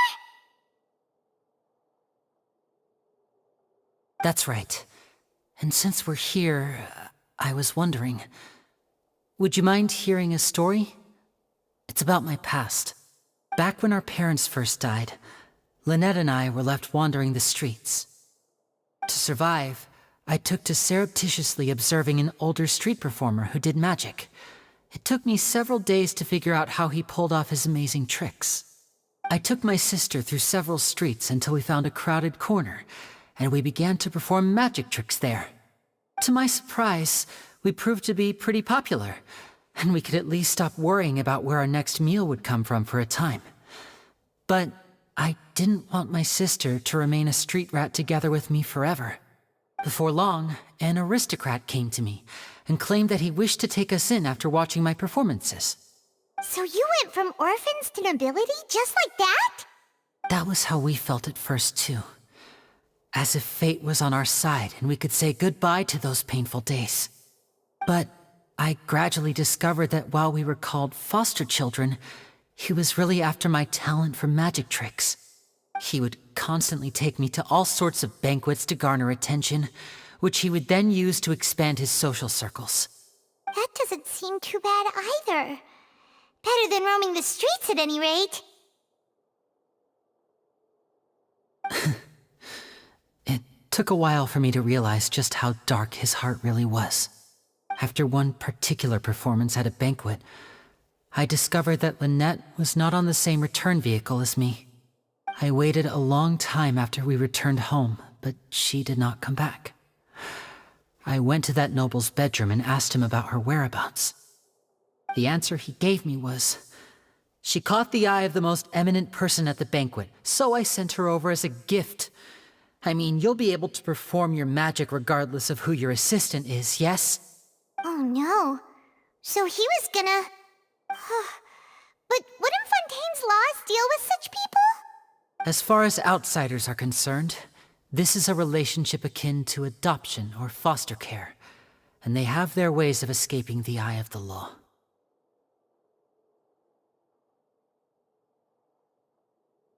I managed to ferret out the location of the mansion of that so-called eminent person, and hurried through the night.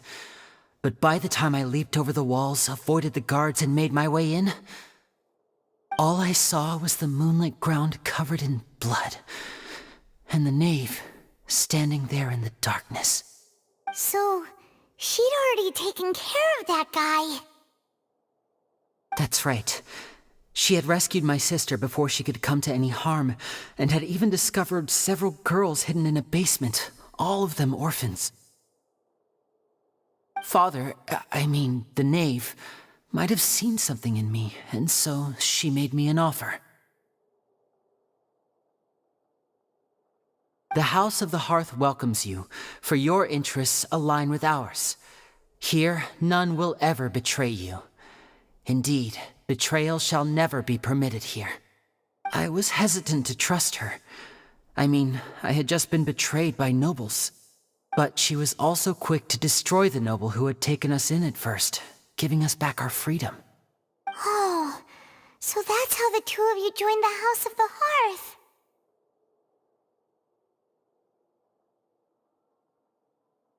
She has her own plans. She has gained permission from the Tsaritsa to first use the Gnosis' power once she obtains it. She plans to use it to find a way to break the prophecy and save Fontaine. So, she believes in that prophecy too? That's right. The whole House of the Hearth is currently working to combat that crisis. Today's case has also proven that people from Fontaine can indeed dissolve into some sort of water, thus further supporting the prophecy. All of us house members here, Lady Arlecchino herself included, are from Fontaine. We won't give up on defending our homeland. To us orphans, the only connection we have left to this world, apart from our family, is our homeland. So, from small deeds like distributing magic pockets to huge schemes like stealing a Gnosis, everything is aimed at dealing with that prophecy. It's all right. I understand. The only thing I can do is relate all this to you. I just hope you can understand that even as a member of the House, I have never stopped making my own decisions, and that I believe what I'm doing is right. If you should need anything at all in the future, feel free to find me. I will do my best to help you, as plain Lyney.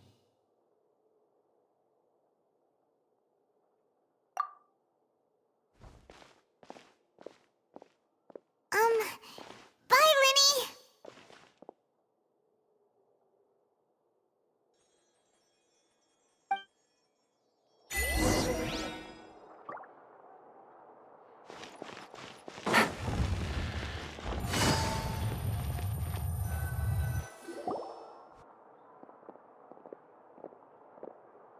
Hey there. What was with the disappearing act you pulled right as the trial ended? Were you looking for us, Navia? Well, this whole thing isn't exactly over, is it? I do feel that we're getting closer to solving the serial disappearances case, though. Don't you? Huh? What's wrong, my dear partner? Besides, are you sure we're the ones who can crack a case that's been cold for decades now? And given that there's new evidence from the trial, there should be a trail of breadcrumbs for the Hydro Archon's people to follow now, right? Ah.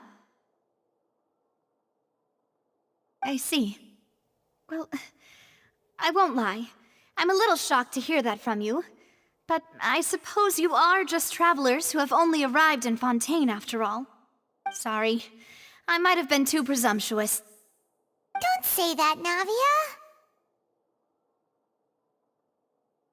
Ah, and we were having so much fun investigating with you, too. It was like having new waters flowing into a stagnant mire, causing new hope to spring forth, and the reflection in the murk to become clearer. Well, sorry about that. I'm a bit prone to nostalgia. Don't mind me. Wait, shall we have a farewell meal? You know, to commemorate our time as partners? Huh? Do we really need to get that formal? Well, guess you really did treat us as partners, huh? Well, I'd just like to have a proper ending to every important memory. That way there are no regrets later. Anyway, it would just be a meal, so it shouldn't take up too much of your time. You don't have to twist Paimon's arm. If Boss Navi is treating, count Paimon in! Oh, wonderful. In that case, why don't we return to the court of Fontaine and head to the Hotel de Boer? I believe we'll make it just in time for dinner. All right then, let's have our farewell meal!